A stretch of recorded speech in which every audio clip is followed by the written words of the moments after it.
Okay, thank you. Welcome everybody to this regular council meeting.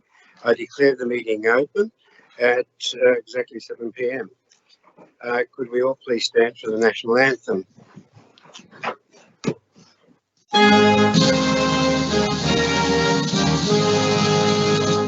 Australians, all let us rejoice, for we are one and free.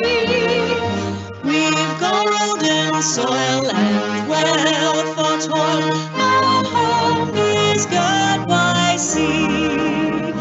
Our land abounds in nature's gifts, all beauty rich and rare.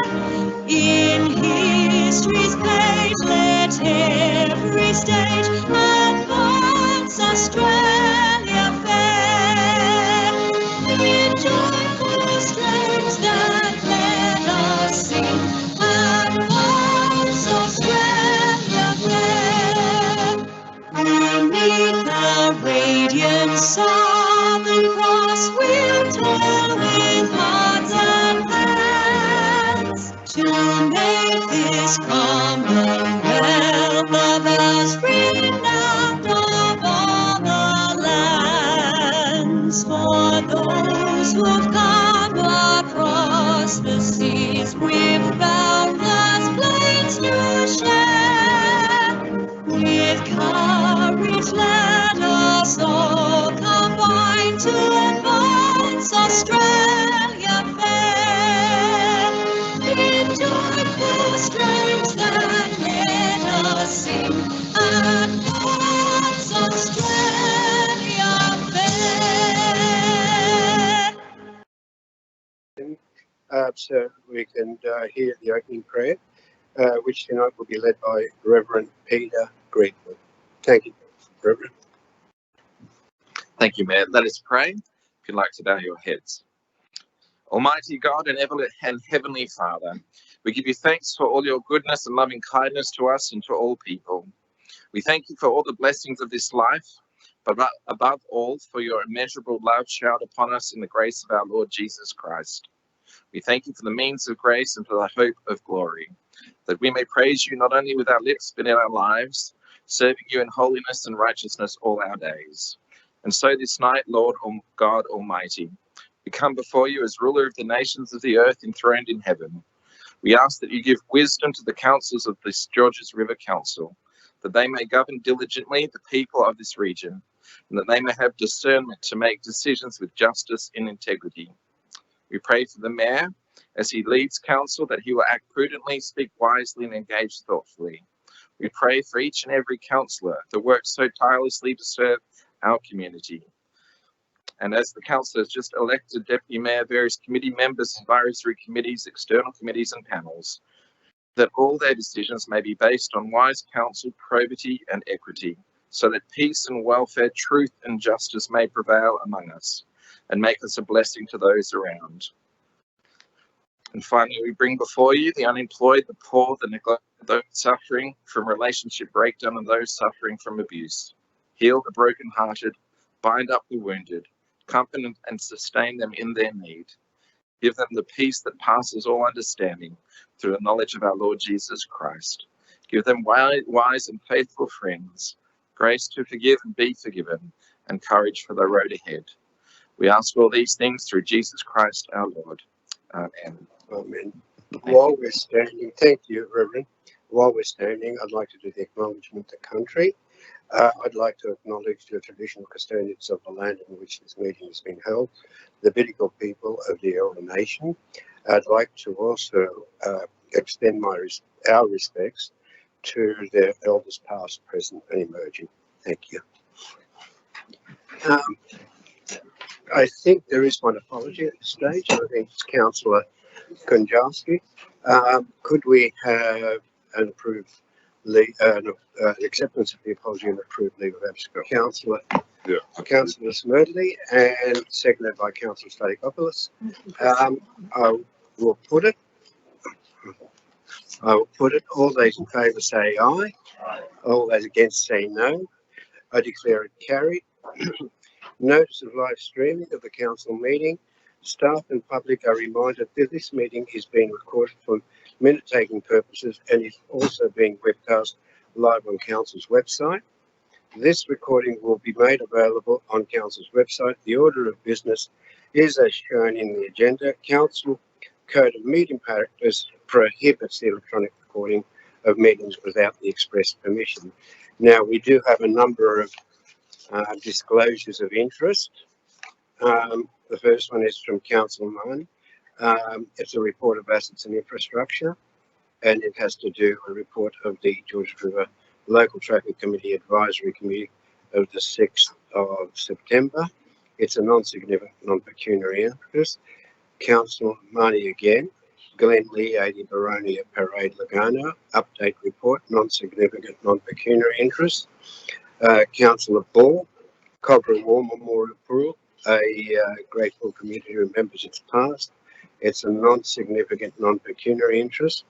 Councillor Mort. Cobra War Memorial Pool. A grateful community remembers its past. These are all notices of motion at this stage. Non-significant, non-pecuniary. Councillor Marnie. Cobra War Memorial Pool. A grateful community remembers its past. Non-significant, non-pecuniary. Councillor Anby Haypapa. Mortdale Master Plan, consideration, options and preparation of planning proposals, non-significant, non-pecuniary.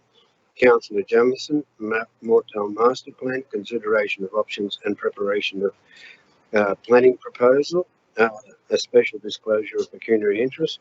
Councillor Marnie, tree mapping and tree canopy cover target, non-significant and non-pecuniary. And I have a pecuniary interest on the matter on the Community and Cultural Committee, and it has to do with the grant to various organisations, and I'm declaring a pecuniary interest on the grant that's given to the Greek Orthodox Church, and I'll be leaving the chamber as a pecuniary interest. Councillor Strathclyde, I think you have a similar.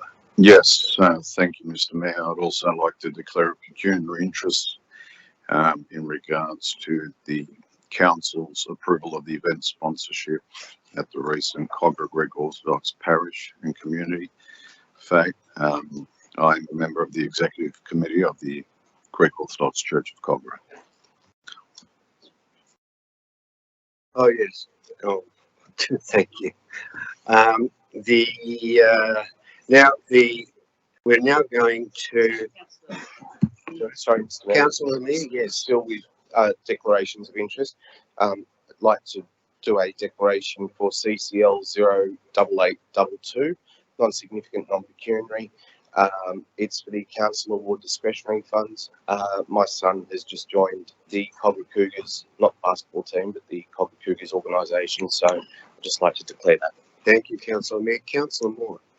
I too will have a non-pecuniary, non-significant with NM 02122 as the motion is about myself. So. Thank you, Councillor Moore. Anybody else? Councillor Jamieson, yes. Yes, I also have a non-significant, non-pecuniary interest in that one of the speakers. Deb Mackey ran on my ticket during the election. Thank you, Councillor Jamieson. Councillor. Yeah, so I've declared two. One, the Mortdale Master Plan on the patron of Mortdale RSL sub-branch. So I'll be leaving the meeting for that. And similarly, for as President of St George District Cricket Club, I'll be leaving the meeting with regards to the Hurstville Oval electrical upgrade. Thank you, Councillor Green. Okay, well, are there any others? No. We now will go on to the public participation on items on the agenda. We have 15 speakers tonight registered for tonight's meetings. From what I see, number 6, 10 and 15, which is on my list, will be read by... Hello? Hello? Hello? But I still haven't finished. Okay, would you hold on, please? Thank you. Yeah, sure. Thank you. Now, speakers have 3 minutes, a 3-minute time limit. At the sound of the first sound you'll hear, indicates that you have 1 minute left. At the second sound, please conclude your comments. I also want to say that I am aware that many of you here tonight are very passionate about the matters that will be debated. I therefore wanted to remind you all that these matters should be debated and discussed with respect. This chamber must be a chamber of respect, and therefore I will not allow any comments or statements that disparage councillors, staff or any other member of the community. I think that that's something that I needed to state because I've already had some emails which I believe are not appropriate. Having said all that, I also want to remind the councillors, and you are doing it, that you press your button when you want to address the council, and I will allow that person that presses their button first to speak. Anyone that puts his hand up or her hand up or nods to me will not get the opportunity to speak if there's a person that's spent there have already pressed their button.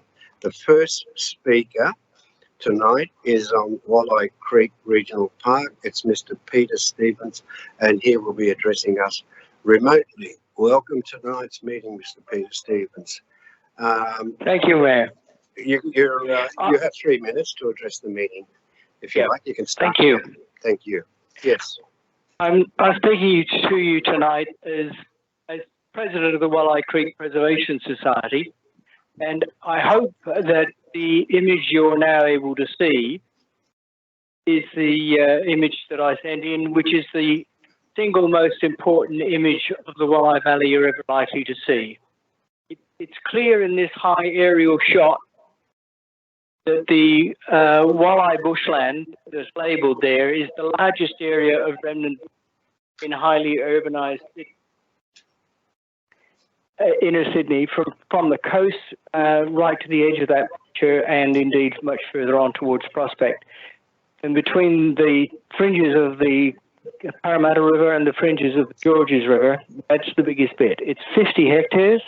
It's a 4.5 kilometre thread of bushland, and the popular Two Valley Trail passes through it.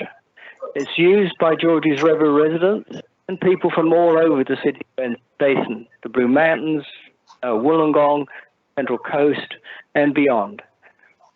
It is, in fact, a vital regional resource. It's available to a very wide area, and it's a really important one. It's been decades since its protection was promised.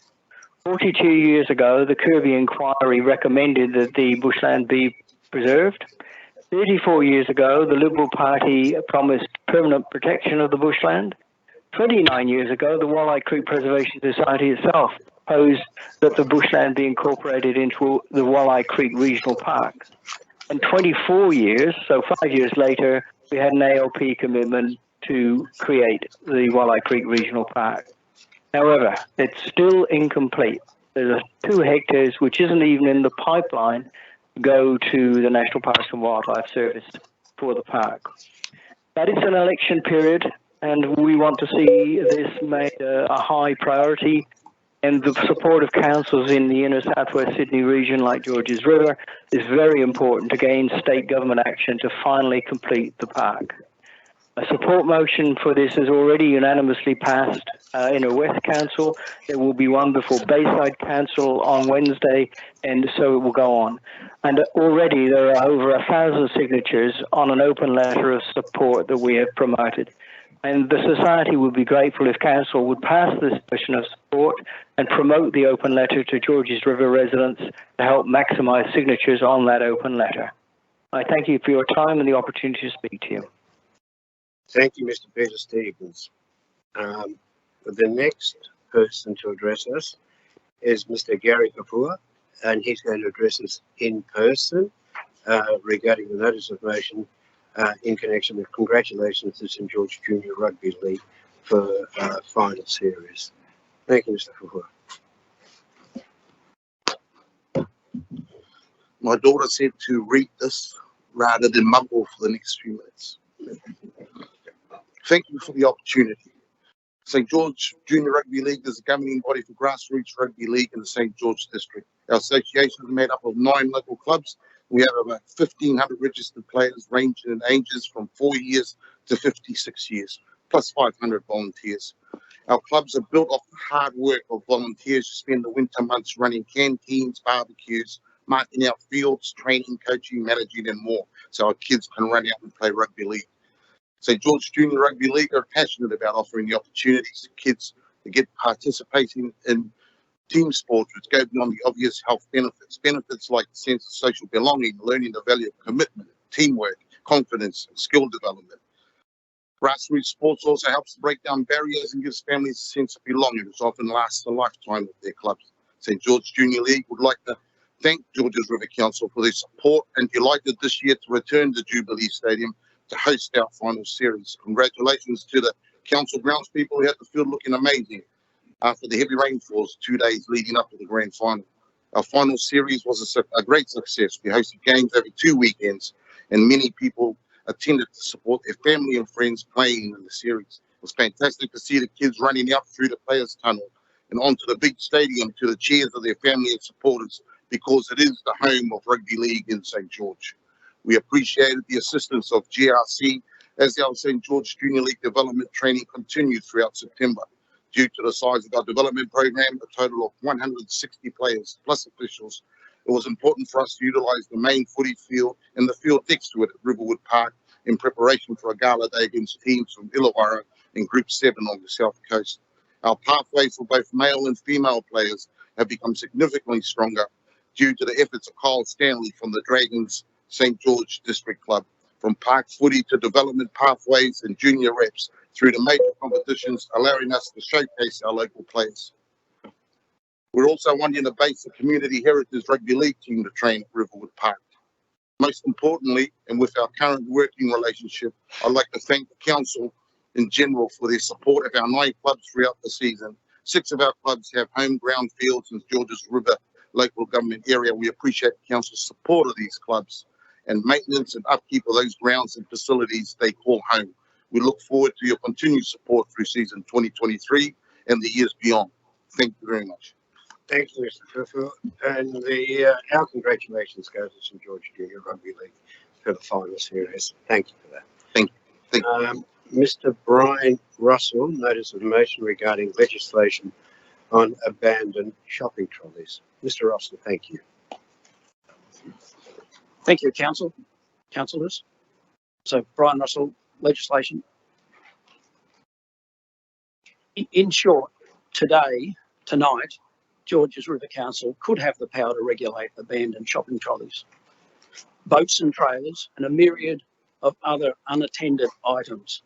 The existing and current New South Wales legislation is the Impounding Act of 1993, number 31, which states that it is an act to provide for the impounding of certain animals, motor vehicles and other things, to provide for the release of or disposal, to provide for related matters, and to repeal the Impounding Act 1898 and certain other enactments.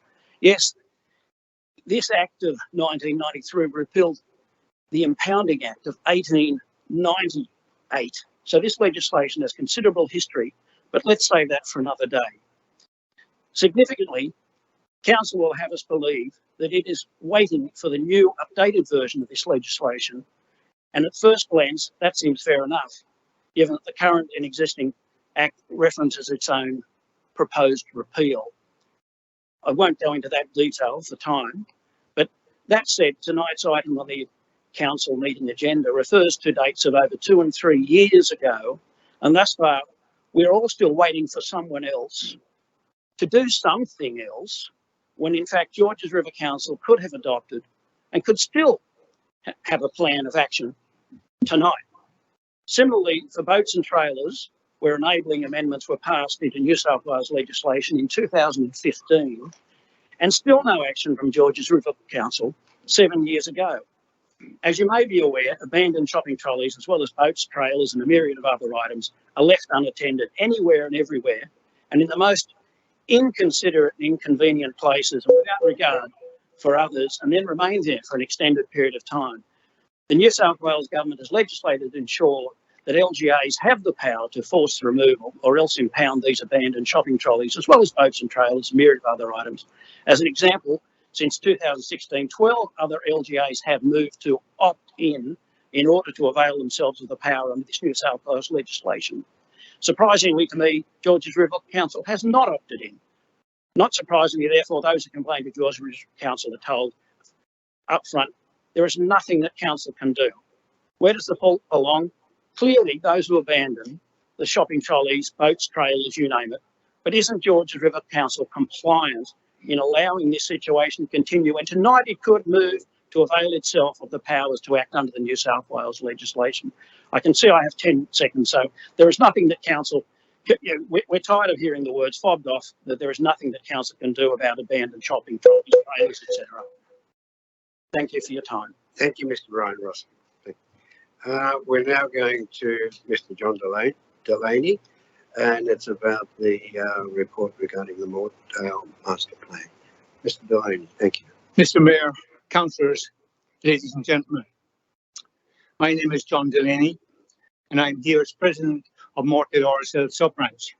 And this evening, I am seeking council support for the development of Mortdale RSL Community Club, the home of Mortdale RSL Sub-Branch since 1926. In 2019, we celebrated the 100th anniversary of the sub-branch receiving its RSL New South Wales Charter. We are the oldest sub-branch in the area. Post-World War I, it was the local community who saw the need for a place for returned veterans to meet and socialise and perhaps unburden themselves, if just for a short time, of the horrors they had witnessed on the battlefield. Many returning soldiers chose not to burden their wives and families with such stories. Some would never speak of them again in their lifetime. So the need for the sub-branch is still as relevant today as it was then, with decorated serving members having access to the same needs as their forebears on leaving the services. It should be noted that the RSL sub-branch is not the RSL Community Club. We are a charity whose main goal, as stated before, is to support veterans and their families, and to this end, the same ideal is shared by the club. Our sub-branch continues today with a special camaraderie unique to those who served in the armed services. We hold monthly meetings supporting veterans, including visits to hospitals, aged care facilities and schools. Most importantly, we are responsible for organising our Anzac and Remembrance Day services. At the most recent dawn service, the club was able to successfully cater for a very large turnout. This is the only facility central to Mortdale capable of catering for such numbers.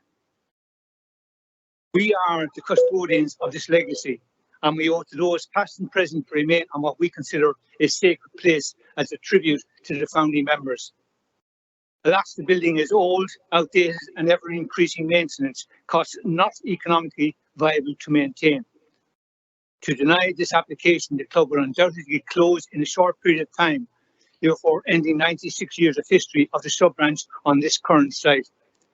Without a home base to meet, this will also cause the closure of the Mortdale RSL sub-branch and have us consigned to the dustbin of history. This would then leave the site to be sold and open to purchase by unscrupulous developers who put profit before the community. A precedent has already been set with the new high-rise buildings in Railway Parade, with 2 more similar developments under construction nearby. With those buildings, the modernisation progress has already begun. We need a new building, and this development proposal of at least 6 to 8 levels will allow us a modern, updated club with exciting new facilities that will benefit this community for years to come. In conclusion, the council over the years has supported our sub-branch for our Anzac services, most recently the upgrade to Mortdale Memorial Park. We ask for your support again. Thank you very much for your time. Thank you, Mr. Bill. We now have Mr. James Neal, again on the same matter. Thank you, Mr. Neal.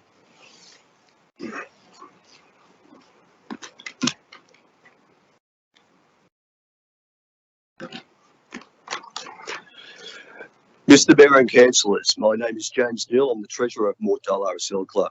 Tonight, I represent 2,500 members. Our members are locals, And whilst they may not have time to attend rallies or post on Facebook, they are voting members. Mortdale RSL was established in 1952. We are a not-for-profit registered club where the directors are volunteers and do not receive any benefit from the development. We are not developers, as some people may have you think. Our goal is to ensure the RSL is here for another 100 years and to continue providing to the community. Our plans are to diversify our income stream away from poker machines. Our plans also include building on our site, which is adjacent to all major public transport and community services. We have gone to New South Wales planning with our application as the process has become politicised. We fear we will not receive a fair and transparent process. The simple facts are Mortdale RSL commenced this process in 2016. Then it was endorsed at our general meeting on the 18th of November 2018. Our members continued that support without objection. Then the planning proposal was lodged with council on the 23rd of March 2020, the year the master plan was due. The decision to lodge with New South Wales Planning is not an underhanded scheme by the club to bypass council. The club has worked continuously with council to develop plans that were acceptable and compliant under the master plan. They're not to be faced with extended ongoing delays. A number of artist impressions have been circulated, claiming that the club seeks to build towers between 13 and 15 stories. This is a blatant falsification. Our current application is based on 6 levels plus 2 levels of affordable housing consistent with planning policies. The council's commercial strategy states that Mortdale is a local centre. It is not a village by any stretch of the imagination. It is a busy local hub along Morts Road, where Pitt Street, in contrast, has empty commercial premises and a high turnover of businesses. A redeveloped RSL with attached commercial premises and community amenities will revitalise this part of Mortdale. Without this development, Mortdale RSL Community Club will inevitably close. The land will be sold and ultimately turned into residential units with no community benefit at all. The community would lose. We have inherited what we have now by the good work of those who came before. We owe it to them and their memory to preserve the club and set it on a sound financial footing for the future. A master plan sets out a vision for the future. To suggest that 4 stories as a future vision is ludicrous. Why propose a master plan that has no significant change? If council is to proceed with option 1, it would be prudent for the RSL site to be included with the same rezoning recommendations that it seeks for its own Cook Street site. This would create anchor sites, that is a bookend at both ends of the town centre. In closing, Mr Mayor, Mortdale RSL Community Club believes it's inappropriate for Councillor Jamieson to speak and vote on the Mortdale Master Plan. As she has disclosed in Council's pecuniary interest return, ownership of a property within Mortdale Master Plan study area, aside from her principal place of residence, I ask you, isn't this a specific pecuniary conflict of interest? I'd like to stop you there, actually, Mr. Neil. The issue with pecuniary interest and the issue with regarding to the declaration of pecuniary interest is really up to each individual councillor. They have to manage their pecuniary interest on their own. On their own, they have to get advice, proper advice, and then they have to deal with it. In essence, if a councillor has got the pecuniary interest and does not abide by the proper management of that pecuniary interest, then they live by whatever they do. Thank you, Mr. Neil. I think you're. I thank you for your time, and particularly to the council staff for their professionalism throughout this entire process. Thank you, Mr. Neil. We now go to Mr. Malcolm Armstrong, who has a written submission, and it's again on the same matter. Thank you, Mayor, Deputy Mayor, councillors and fellow supporters of Mortdale Village. Thank you for allowing me to speak tonight on behalf of a lot of the businesses in the area. My name is Malcolm Armstrong and I have been the local podiatrist in Pitt Street for the last 32 years. During that time, I have seen Mortdale Shopping Centre grow and grow.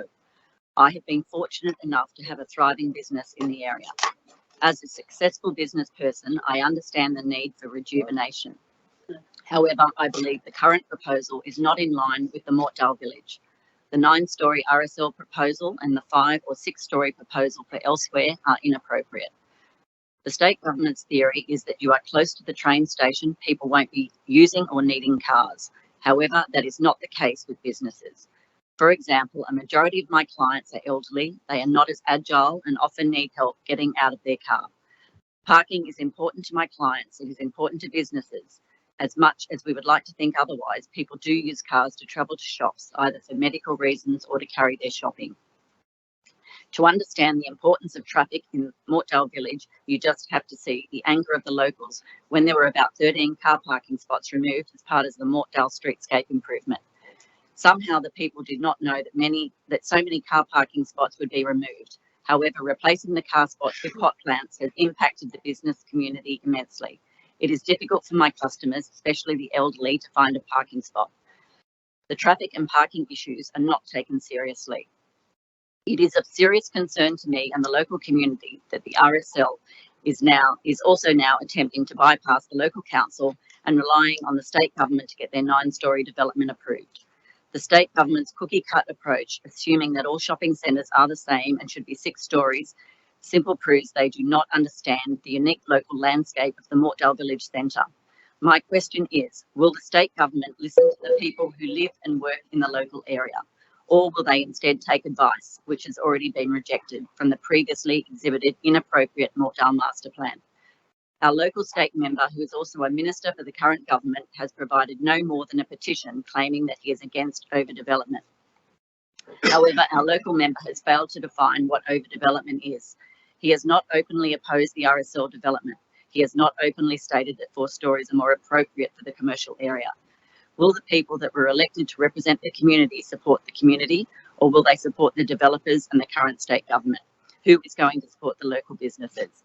I ask that the council listen to the local business people, that they support a 4-storey Mortdale master plan and reject any planning proposal which calls for higher buildings. Council needs to be clear to the state government that the RSL development is not in line with the future strategy of the Mortdale Village. We need to promote our local shops, not destroy it. I ask that council prepare a revised draft master plan based on the amended recommendation presented to the Planning and Environment Committee by Councillor Jamieson. Thank you. Thank you. Now we're on to Sandy Winfield, again, the Mortdale Master Plan. Thank you.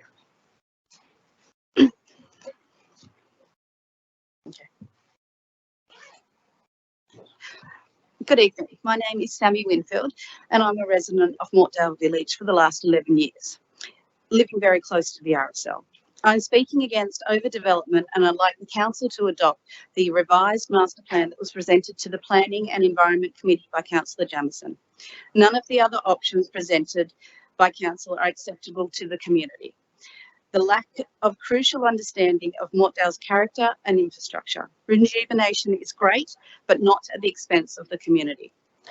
I strongly support and believe in our village community, and my actions speak as loudly as my words. I'm part of the Mortdale Public School P&C. I manage my son's footy team. I'm involved with the local scouts. I've also run playgroup at Mortdale Public School before COVID. So when I say Mortdale Village, what does that mean? For us, for me, it means community, friends and family. I intentionally chose to move into a family-friendly suburb to raise my children. My husband and I made an active decision not to live in Cogra or Hurstville so we could have a backyard with a dog, cats, and move away from the isolation of high-rise city living and its lack of community. The developments we've seen in Cogra and Hurstville were pitched as promises to solve Sydney's housing problems, but they serve as a warning to Mortdale Village of what happens without adequate planning considerations. Where is the appropriate infrastructure in these suburbs? The sense of community. This is not the future we want for Mortdale. We made the decision to raise our family in Mortdale because I want my 3 children and their friends to feel safe walking to and from school. I want the shopkeepers to know my children are walking past. I do not want the chaos of high-rise apartment living. I do not want to be overshadowed by a 9-storey high RSL. surrounded by 6-storey high-rises.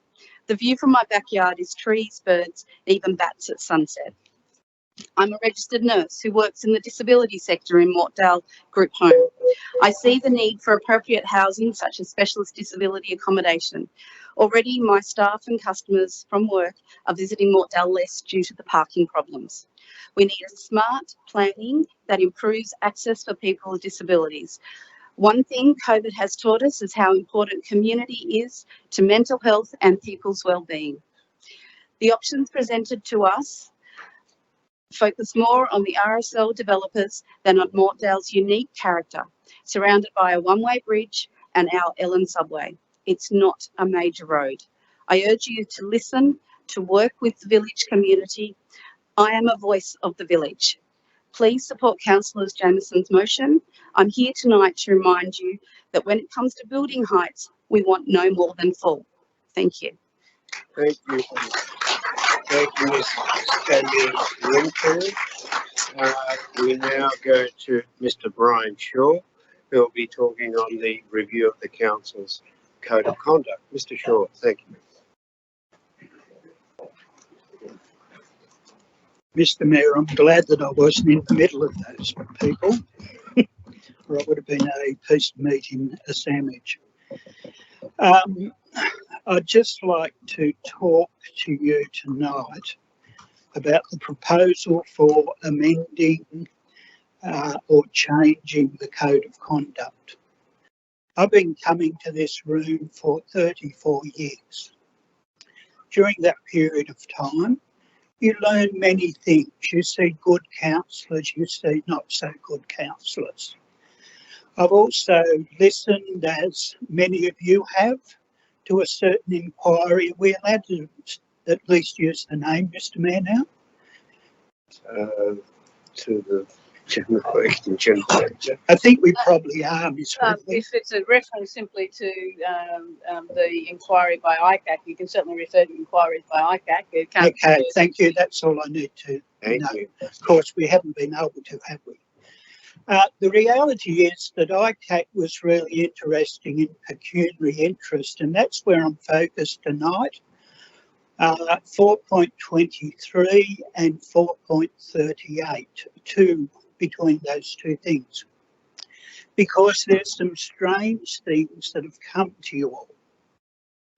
In all the time I've been here, the only time pecuniary interests are recorded at a council level is during open council meetings. All councillors actually do their pecuniary interest issues when they start, or if anything else. Now, I noticed that there's a strange red set of words that have started appearing, which don't seem to understand that councillors have two sets of lives. One set is your official legal issue here. The other set is to actually know what's going on over the whole of the council area. I've run a number of people, spoken to the new Deputy Mayor. Congratulations again on your return. And I know that most of the councillors I speak to are across everything. But it seems, to my reading, that you guys are going to be tossed out of briefings and also workshops. That to me seems rather silly. I haven't seen it before. It should not be.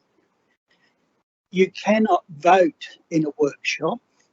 You cannot vote in a briefing.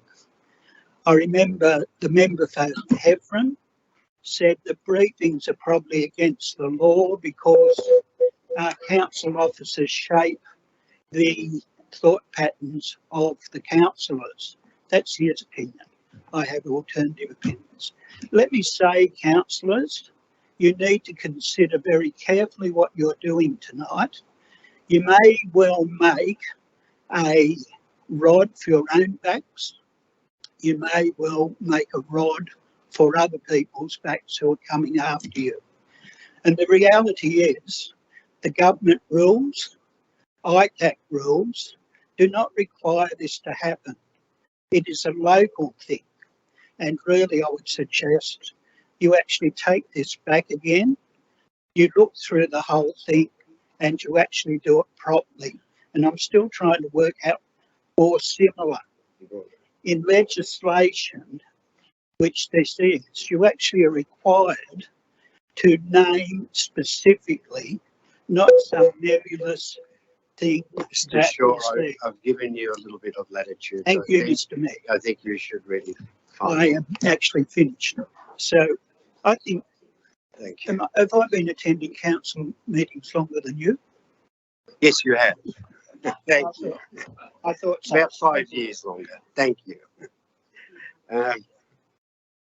Now we will go to Mr. Matthew Allison, Glen Lee 80. It's got to do with the report regarding Glen Lee 80 Boronia Parade, Lugano. Thank you, Mr. Allison. Thank you.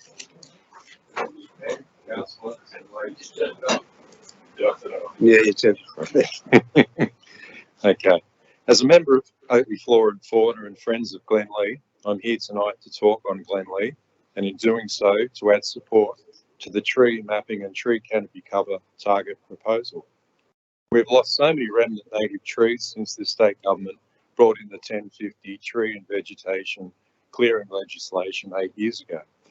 It has been a very convenient avenue for homeowners and developers to gain a view of the river by removing trees, all without council's permission or consent. Away from the river, sometime in the past 2 weeks, a recently sold property in Peakhurst North has had all the remnant trees on the block drilled and poisoned. These turpentine and Sydney ironbarks were the trees that spoke the time when this area was the forest on the Peakhurst, just along from Forest Road. This cowardly act of vandalism is robbing our community of its history and appears to be the modus operandi for developers to avoid development restrictions. Restrictions that would have respected the rightful retention of a tree, that spoke of our natural history and provided food and shelter for countless generations of remnant native animals. Now gone forever, leaving no canopy. This potential crime scene represents the future for dodgy development and must be referred to police before it becomes Property Protocol 101. This continual daily loss of remnant trees means that our LGA is losing its overall canopy, and the current replacement program is not keeping a pace with this loss. Similarly, if Glen Lee is even partially sold off to developers, then the forest at the rear of the property will be destroyed. This is completely unacceptable, given the deficit of canopy throughout the LGA. With this scenario, we call for leadership of our community in respect to the protection of magnificent Glen Lee. We all know that Council recently unanimously agreed that it must be saved from development. We all know that it should satisfy the criteria for its placement on the State Heritage Register when its natural heritage can be assessed, since this oversight was erroneously left off the initial assessment. The only thing missing in action from this whole process of saving Glen Lee is a financial contribution from each layer of government. It appears that each elected representative of our community is unwilling to be the first to actually save Glen Lee with a financial proposal. From the top down, Mr. Coleman insists it be saved but promises nothing. Mr. Coure insists it be saved but only offers his go-to, a petition. Every councillor sitting before us insists on it being saved but cannot substantiate the conviction with even a token contribution. I implore you as representatives of our broad community to jump the gun on our state and federal members and pitch a contribution plan that Glen Lee is in fact worthy of protection, and please don't give us the lame excuse that it lies in a particular ward when its survival will benefit every resident in the entire Georges River LGA and beyond. Thanks very much for listening. Thank you. Thank you, Mr. Sayers. Thank you. Now we will hear from Ms. Karina McDougall, and it's a notice of motion, suitability and feasibility for a new library at Mortdale. Ms. McDougall? Oh, it's a submission. Thank you. The motion to conduct a feasibility study for a new Mortdale library confirms suspicions long held by many that council has plans to close our smaller branch libraries. This is abundantly clear in the language of the motion. But this is not what the community wants. Our smaller libraries are highly valued. Oatley, Penshurst and South Hurstville branches all record a high number of visits and physical loans. Also, smaller libraries are more intimate with more of a community feel. They are easier for parents to watch children and can provide a more serene, quiet and relaxing environment than larger libraries. Community feedback is that these features are highly desirable, and it is not necessary for branch libraries to provide the full range of collections because items can easily and quickly be transferred between branches. Community feedback is that they appreciate this free service. Our branch libraries are located in areas which make usage much more accessible across the community, especially for those who can't travel easily. And community feedback is that they want libraries closer to home, not more than 20 minutes away. So the community have told council they want their libraries to be close by and accessible. However, if a mega library at Mortdale comes at the cost of losing smaller branches, this will deprive a huge segment of the community from access to a library. It will also unfairly favour Mortdale, which already has Penshurst branch within its ward, instead of adding a new library to Peakhurst Lugano, which currently has no branch. This is very poor planning and raises many questions about council's true motives in pushing this particular development. Council has for a long time neglected South Hurstville, Oatley and Penshurst libraries. These three branches have not been refurbished for more than 10 years. They were also subjected to longer pandemic closures. When finally reopened, council immediately and significantly cut opening hours without any community consultation. Whilst Hurstville and Cogra libraries suffered a 5% and 12% cut respectively, hours at South Hurstville and Oatley were both cut by a massive 23% and at Penshurst a whopping 31%. On 2 August, I sent a letter to council detailing my concerns regarding the management of libraries, particularly the smaller three. Those concerns include cutting of opening hours, council's misleading and flawed survey, maintenance failures, lack of quality activities, and unnecessarily long queues. In light of this motion, these issues are even more important. Thank you. We're now going to Mr. Peter Thompson, and that's the report of the Environment and Planning Committee. Yes, and I think it's remotely Mr. Thompson.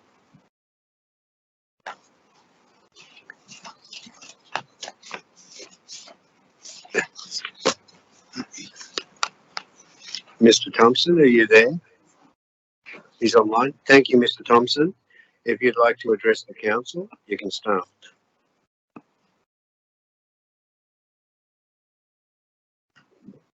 Mr. Thompson, are you there? Hello? Can you hear me? I can hear you. You can address the council. Yes. Thank you. Sorry. Okay, sorry. My name's Peter Thompson. I'm a resident of Station Street, Mortdale. I've been a resident of Mortdale for over 50 years. I'd like to address the council about the impact of proposed developments in Mortdale over 4 stories. I've done a lot of research on our single lane streets and did some also calculations on what the impact would be to have more and more units being moved into the George Street, Martin Place, Pitt Street, the Strand and Monts Road vicinity.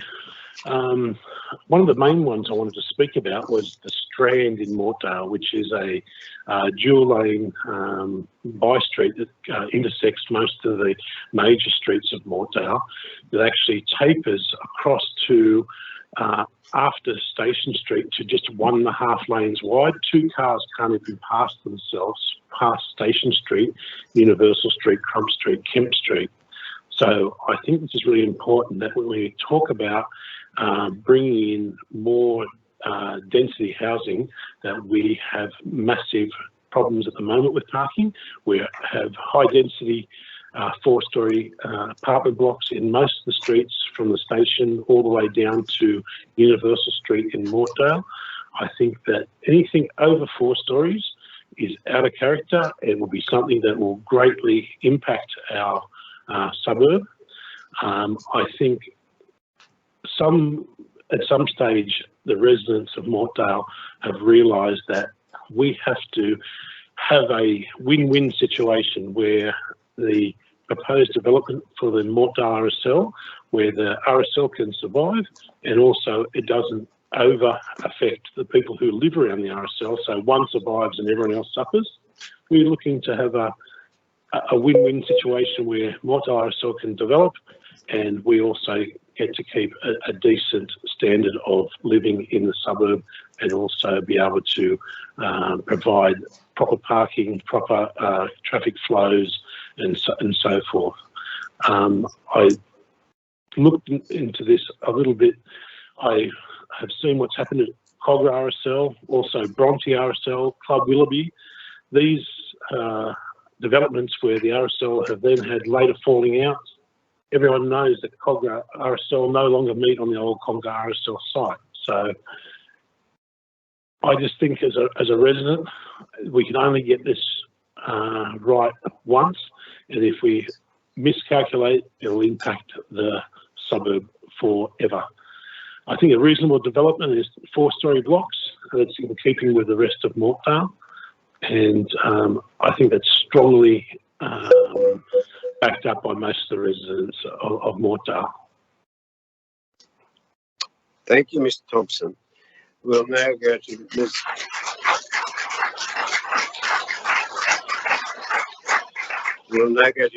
Catherine Ford, and she will be speaking on the same matter, Mortdale Master Plan. Thank you. Thank you. Thank you, Mayor, Deputy Mayor and councillors.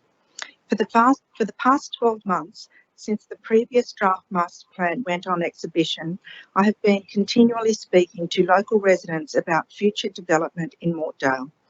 During these conversations, the overwhelming comment I hear is that they wish to keep the village atmosphere and cap the height of all commercial and surrounding residential properties north of the railway line to 4 stories.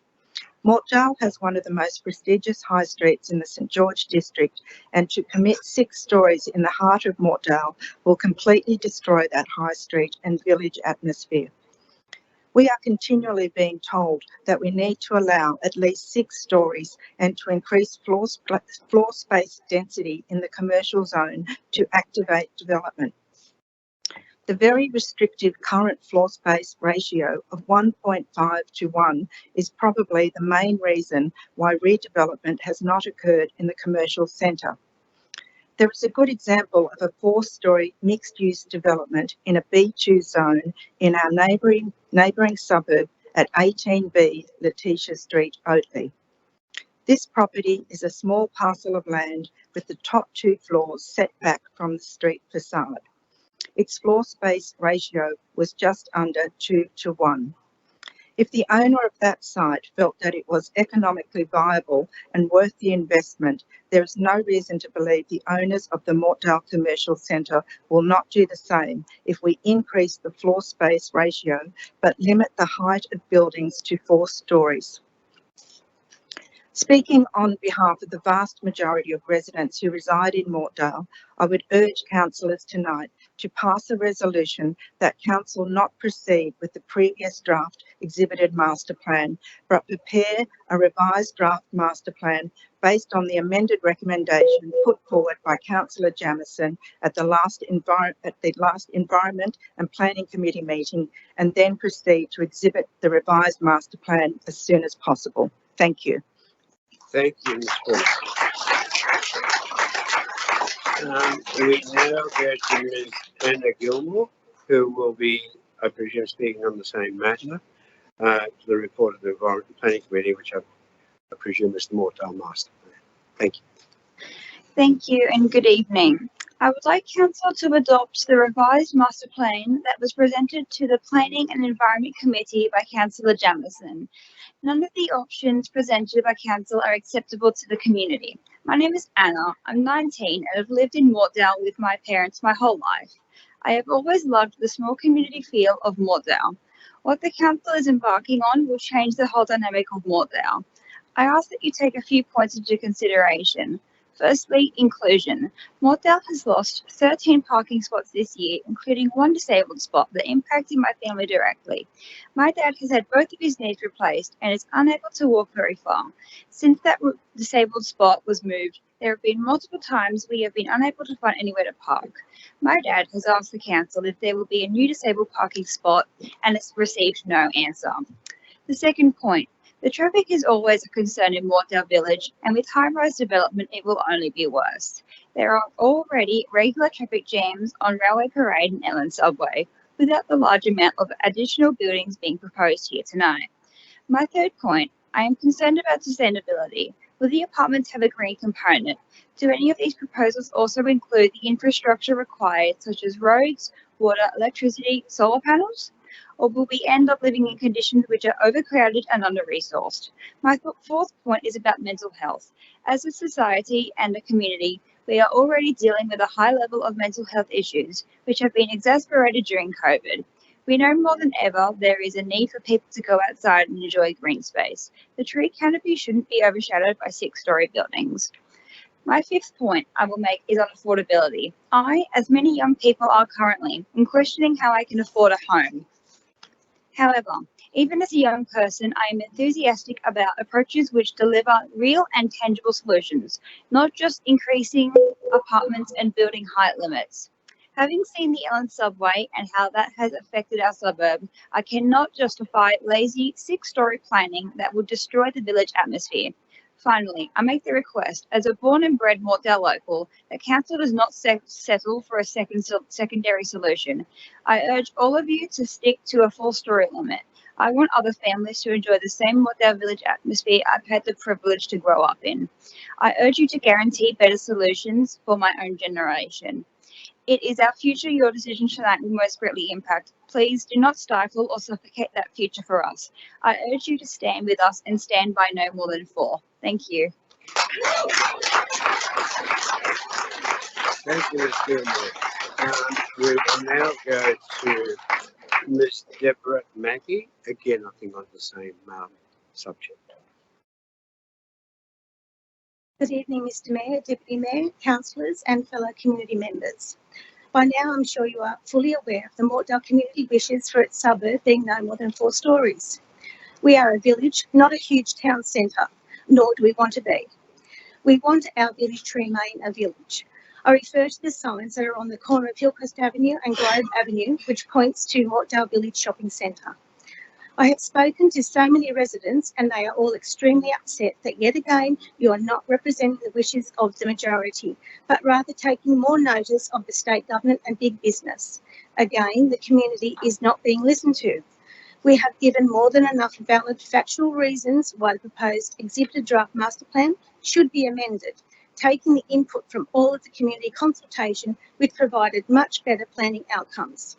The Mortdale Village has been able to successfully have one of the most high density and diverse housing areas than any other business centres in the local government area. We are fortunate to have good planning in the past that kept the village feel and without any high rises north of the railway line. If this has been done before, it can be done again. I am sure that we can rejuvenate Mortdale without 6-story developments that will destroy our village. Following the exhibition of the previous draft master plan, the community has let it be known that with any future redevelopment of Mortdale north of the railway line, it must be 4 stories. Increase the floor space ratio, but provide a height limit of 4 stories and the top 2 floors set back from the street. Council is well ahead of meeting its housing targets by 2036, and I have no doubt that our uptake targets will be met by 2026. It is also vital that Council resolves tonight to have a revised master plan, not just a planning proposal, which would allow inappropriate ad hoc development. I now call on Council to reject the exhibited draft master plan and resolve to prepare a revised draft master plan based on the amended recommendation put forward by Councillor Jemison at the last Environment Committee meeting. Thank you. Thank you, Mr. Mackey. We will now go to Ms. Diane Lowe. It's a written submission. I presume we're going to read it out. Thank you. And it's the suitability and feasibility for a new library in Mortdale. Thank you. Thank you, Mr Mayor and councillors. I wish to address the notice of motion NM 084-22 in regard to Council's Library Strategy 2030. Two of the library strategy's main objectives are to close or downgrade its 3 existing branch libraries at Oakley, South Hurstville and Peakhurst at Olds Park due to them being too small and not evenly distributed throughout the local government area. Secondly, construct a new 2,500 square metre library to serve the western part of the LGA. I agree that the 3 branch libraries are small in area and need refurbishment.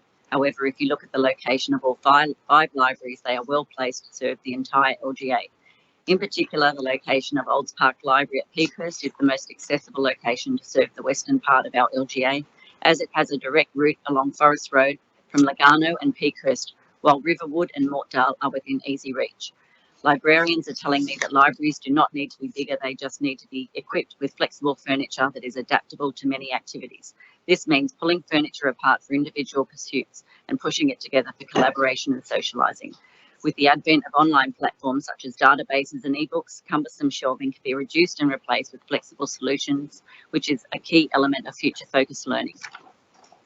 Our branch libraries require modernisation and programming that suits the needs of its local community, not to be closed or downgraded to be self-service pickup points. When my children were younger, I would much prefer taking them to the small libraries than struggle with finding and paying for parking at Cobra and Hurstville. The small libraries do serve a need in the community and are much loved by those who use them. For the council to consider closing our 3 branch libraries and relocating one from one end of Morts Road to the other end of Morts Road at a minimum cost of $8.5 million when the current location has so much going for it is a waste of ratepayers' money. A refurbishment would be much more cost effective.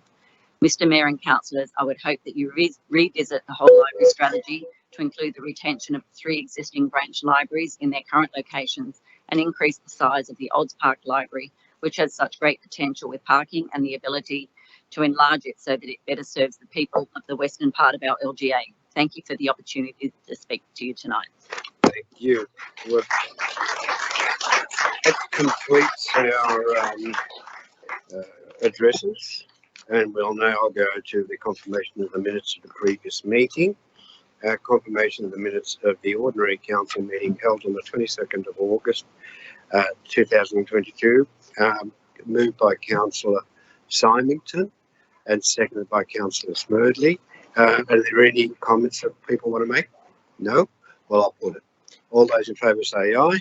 Aye. All those against say no. I declare it carried. Now, we'll go into the Mayoral Minutes, and then I will be asking for a procedural motion. The first Mayoral Minute is a vow to Her Majesty the Queen, Elizabeth II. This is the first opportunity we've had to do this in terms of a regular council meeting.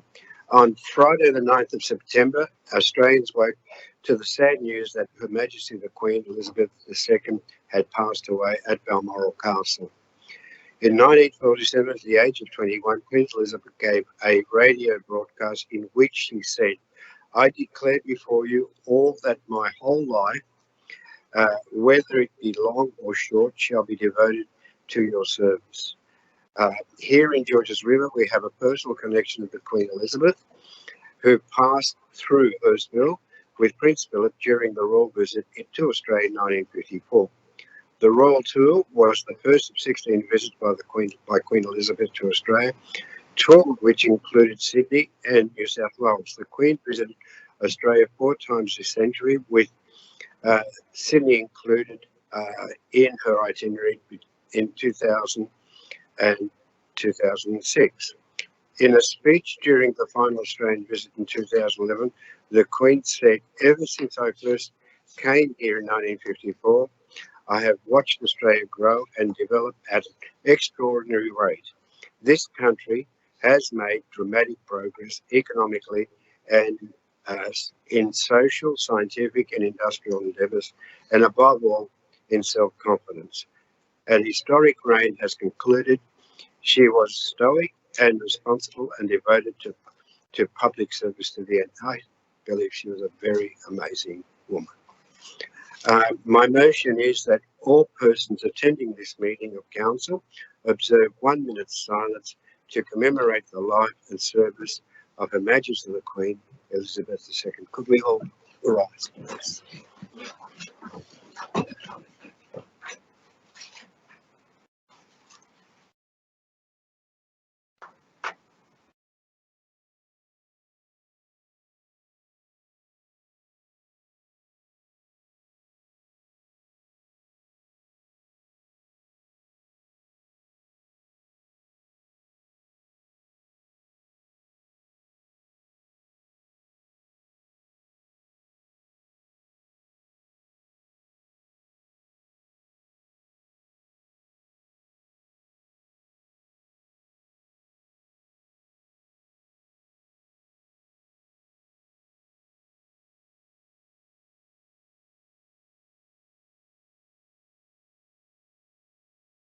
Thank you, ladies and gentlemen.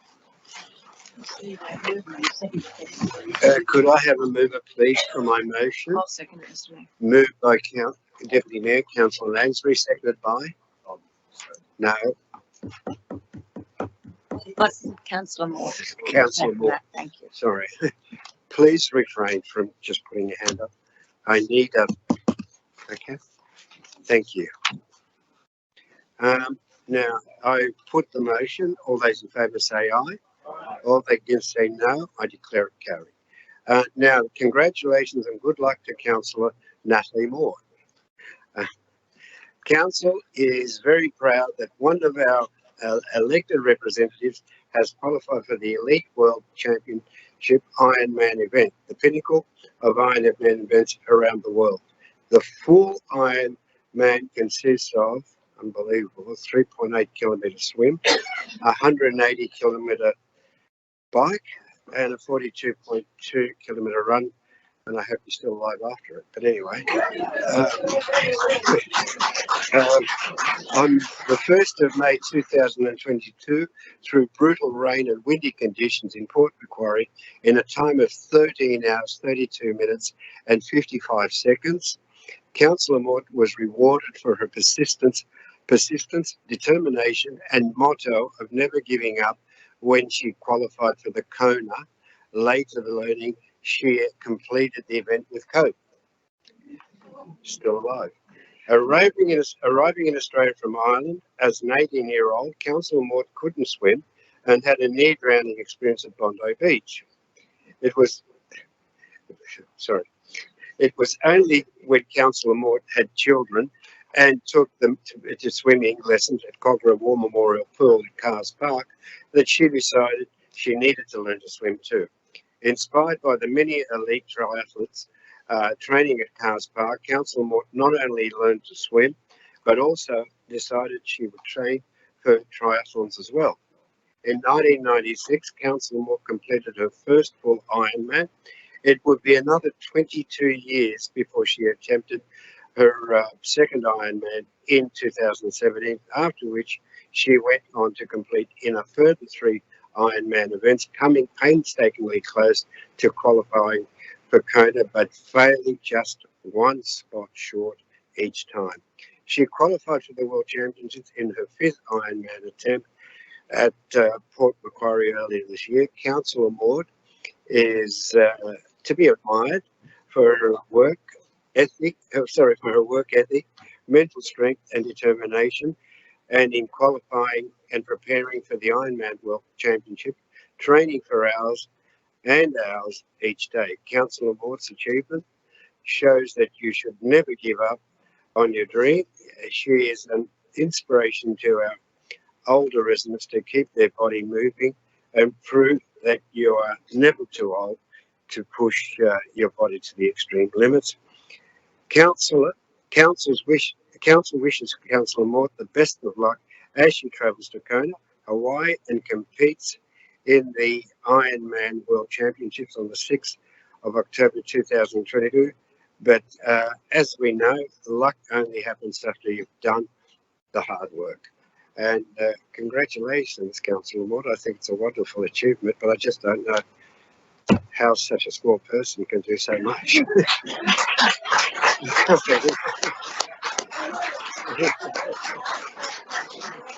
Well done, Councillor Mort. Please do. Mayor, thank you very much for that beautiful Mayoral Minutes. And thank you to everyone. Firstly, I'd like to give you my appreciation for, doing this tonight. It does mean a lot to me, to qualify for, the World Championship, the Ironman event in Hawaii. It just means so much to me, and it's been a dream of my lifetime. And without the support of, family, friends, counsellors, the people in the community that I see while I'm running around the streets or cycling that always, acknowledge what we do. It just means a lot. So thank you all very much. And I hope that, I can be an inspiration to, older, younger generations that maybe, people, you don't have to do an Ironman. You can just keep yourself healthy and fit and just get out and enjoy life to the best of your abilities. So I've just taken mine to the extreme. So thank you all very much. Yeah, you sure have. Thank you, Councillor Lord. And Councillor Lord, we do wish you luck. I must admit, I was thinking of a story that someone told me. Apparently, the reason why Farlack ran so fast is because they had a big heart. The horse had a big heart, and a lot of the people that are actually running cross country have big hearts because they can take a lot of that. And I presume you've got a huge heart, so you're pumping away. But listen, my motion is that council congratulates Councillor Natalie Maud for qualifying for the Ironman World Championship being held in Kona, Hawaii on the 6th of October, and wishes her luck in competing and completing this grueling event. Councillor Liz Bullock, and seconded by it was actually Councillor Ben Wayne. Does anyone want to speak to this at all, or I think that Councillor, did you want to talk to this? Yeah, by all means, thank you. Did you want to talk to this, Councillor Wayne? Yeah. So he was before you, sir. Yeah. Thank you, Councillor Wayne. I just want to congratulate my best friend Natalie for going to the Ironman competition. So, and it's also set a good example for the community to get fit and healthy, to engage in all the sports, not necessarily the extreme sports that's gifted by Natalie, but for more community sports as well. Yeah, congratulations. Councillor. Oh, thank you, Mr. Mayor. Thank you for the opportunity to congratulate Councillor Moore to be qualified for that big challenge. I think I will be the one to witness Natalie to be at the backstage swimming pool so many mornings and maybe afternoons. We know that practice makes perfect, but to push the boundaries, to challenge herself to the higher level is not easy. So that's why I really wanted to congratulate her potential performance in the 6th of October, right? And I had a talk with just before the meeting. She said that the weather will be there, won't be easy for anyone to challenge themselves. So we want to encourage her to get better performance, and I think that's really encouraged the younger generation to put themselves in the sport, to challenge themselves in the future as well. Thank you. Thank you, Councillor Liu. I'll put the motion. All those in favour say aye. All those against say no. I declare the motion carried. I've only got 3 more. Anyway, the next one is the tragedy of Buxton. No doubt we are all painfully aware of the car crash that occurred at Buxton in Wallandilly, LGA, on the 6th of September 2022, in which 5 students from the local high school lost their lives. Council has a strong connection with Wallandilly Shire. Georges River is not only a fellow member of the Georges River Combined Councils Committee, but its current chair, Michael Banasic, is a Wallandilly councillor. Wallandilly Shire has achieved its Mayoral Relief Fund has activated its Mayoral Relief Fund to support the grieving families. My motion is that the council writes to the Mayor of Wallandilly Council, Councillor Matt Gould, to express our condolences to the community and families involved. Can I have Moved by Councillor Peter Marnie. No, I want the seconded by Councillor Stratikopoulos. Thank you. Now I'll put it. All those in favour say aye. All those against say no. I declare it carried. The next one, Hurstville Oval Centenary, Centenary First Grade celebrations. On the 17th of September 2022, I was pleased to attend the Hurstville Oval for the Centenary First Grade celebrations with Councillor Kevin Green and Councillor Colleen Symington. The three of us actually attended that, and it was rather an enjoyable day. Hurstville Oval has been the home of the St George District Cricket Club since 1911, and certainly for every one of those of the now 101 seasons that the club has participated in the first grade competition. In fact, it was volunteers from the club under the leadership of Les Blackshaw, who cleared the land and then worked alongside council staff to build the ground. A ground that has on many occasions been recognised as the ground of the year, a fitting tribute to the visions of those club founders and, of course, our council staff. I note that on the grandstand there is a plaque recognising the enormous contribution by Les Blackshaw to cricket, the community, and indeed Hurstville Oval. I note that there were a large number of people who stood together to honour those who have represented the great club in first grade and who were able to look across the foundations of the new players' pavilion being constructed on the far side of the ground. The new change rooms facilities will replace the current ones that were opened in Dodd Bradman's first season with the club in 1926. This significant investment by Georges River Council recognises our commitment to this ground and certainly to St George, a club that has represented our district with distinction. My motion is that the council congratulates the St George Cricket Club on their centenary of first grade and all those who have represented first grade over the years. Can I have a mover, please? Oh, Councillor Symington, a seconder. Sorry? That's a Mayoral Minute, yes. Oh, sorry, yes, Councillor Symington is seconding. Thank you. Well, I'll put that. All those in favour say aye. Aye. All those against say no. Thank you. I declare it carried. The last one is 80 Baronia Parade Lugano, information of the meeting with the state and federal ministers. I put this in because the information that we've got has just come recently.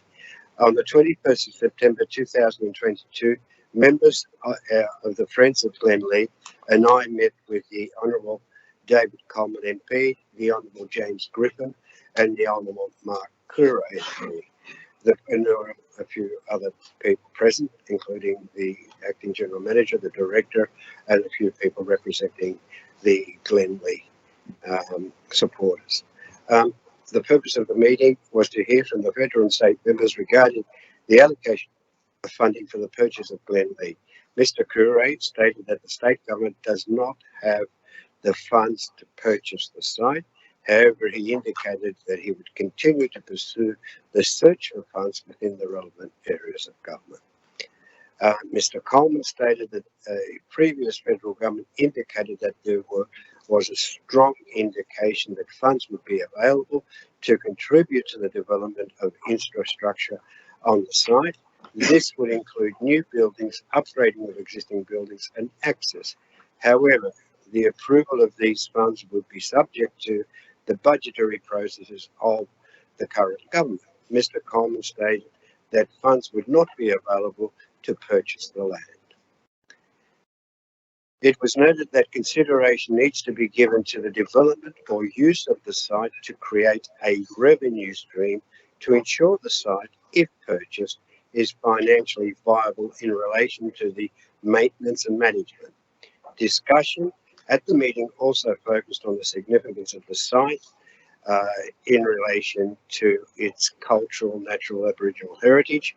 It was noted that the site was not endorsed for the state heritage listing, and the listing of the site as a local heritage item on the Georges River local environmental plan is imminent. My motion is that the council notes the information contained in this report. Seconder? Councillor Smith. Thank you. I'll put it. All those in favour say aye. All those against say no.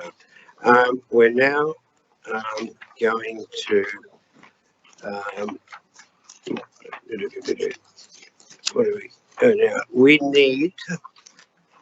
need a procedural motion to bring the matter regarding the Mortdale Master Plan forward, as we have a number of people in the audience here who really just want to deal with the Mortdale Master Plan. They're welcome to stay, but I think it's appropriate. Councillor Simon. Thank you, Mr Mayor. I have a procedural motion that in accordance with clause 8.5 of the Council's Code of Meeting Practice, Council alter the order of business of this meeting to allow for item CCL 087-22, Mortdale Master Plan, consideration of options and preparation of planning proposal to be considered prior to all other items on the agenda.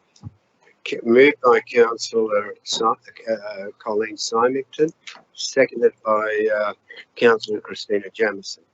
I've put that motion. All those in favour say aye. Anyone against? I declare it carried. So we're now bringing forward the Mortdale Master Plan for consideration of options. I will call on Councillor Lansbury, who's the director, not the director, Sorry.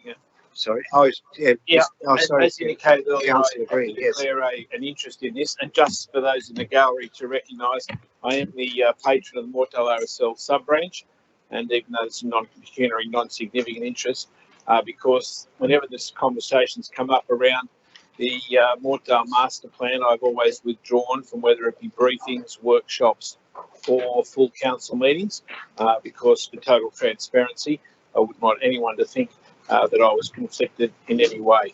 I don't own any property. I don't own any investment property. It's purely because of my connection with the Mortdale RSL sub-branch, and I will again, as I've done for the last 3 years, continue to withdraw from the meeting. Thank you, Councillor Green, for explaining that. We'll just wait till you repeat yourself. Now, Councillor Lansbury, Deputy Mayor, I call upon you to move a motion. Thank you, Mr Mayor. I do have an amendment to the motion that appears on the business paper, and just for the benefit of the gallery, please bear with me. It is quite a long amendment, but I do want to give you a heads up as to what I'm proposing to do tonight. I'm proposing to move an amendment that we don't proceed with the exhibited master plan, but what we do proceed with is two options. One of those options being what Councillor Jamieson put forward at the Environment and Planning Committee 2 weeks ago, and another option which is a revised version and scaled down version of option 1 that appeared on that business paper. I just wanted to, because it's quite long and there's a bit of detail in it, that's my intention. But as I said, if you can please bear with me, I will read it to you, and it will become apparent as we get through it. So I'm moving that. Council notes the submissions received during the public exhibition of the draft Mortdale Master Plan, that Council does not proceed with the exhibited draft Mortdale Master Plan, that Council notes it has received a range of diverse submissions on the previously exhibited Mortdale Master Plan, and as such, Council resolves to prepare 2 revised Master Plan options for exhibition and comment as indicated below. A, that Council is to prepare a revised Mortdale Master Plan, which is to be known as Option 1A, based on Option 1 as detailed in the report, with the following amendments.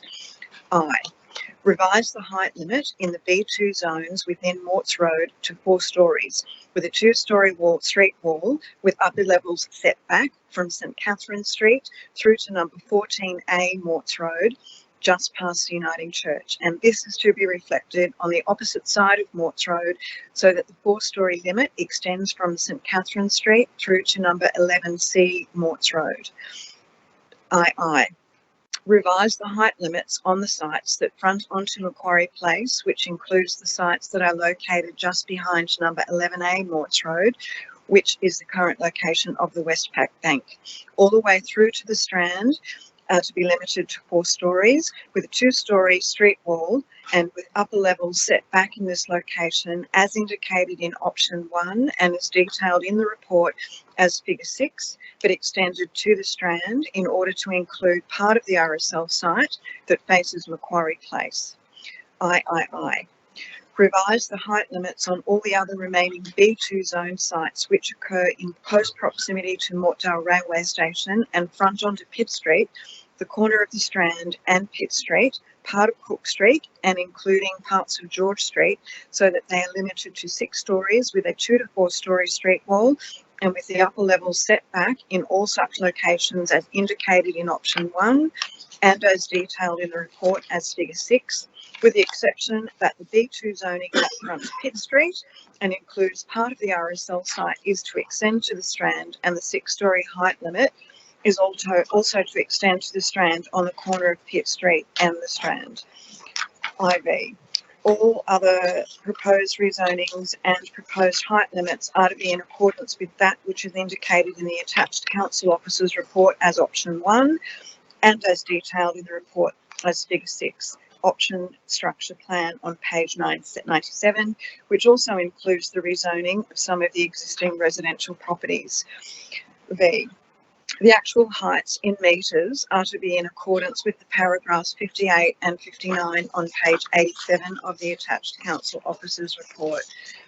VI. The FSR in the business zones and in the proposed rezoning of the existing residential zones are to be reviewed to reflect the proposed heights, and these are to reflect the proposed floor space ratios that are indicated in paragraphs 55, 56 and 57 on page 86 of the council officer's report. Part B.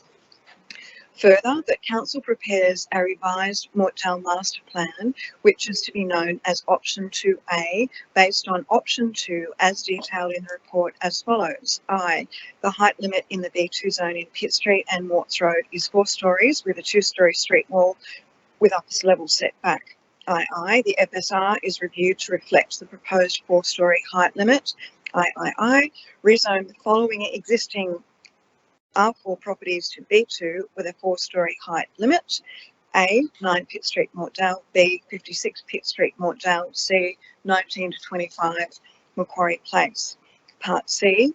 That council endorse the Mortdale Master Plan option 1A and option 2A be placed on public exhibition for 60 days in order to allow the residents sufficient time to review both options and provide their submissions. Part D. That council is to prepare a preliminary traffic, transport and parking study to assess the potential impacts of land use uplift on the existing network and to develop mitigation strategies in order to accommodate the expected growth under option 1A and 2A prior to the 2 options going out on exhibition. Part E.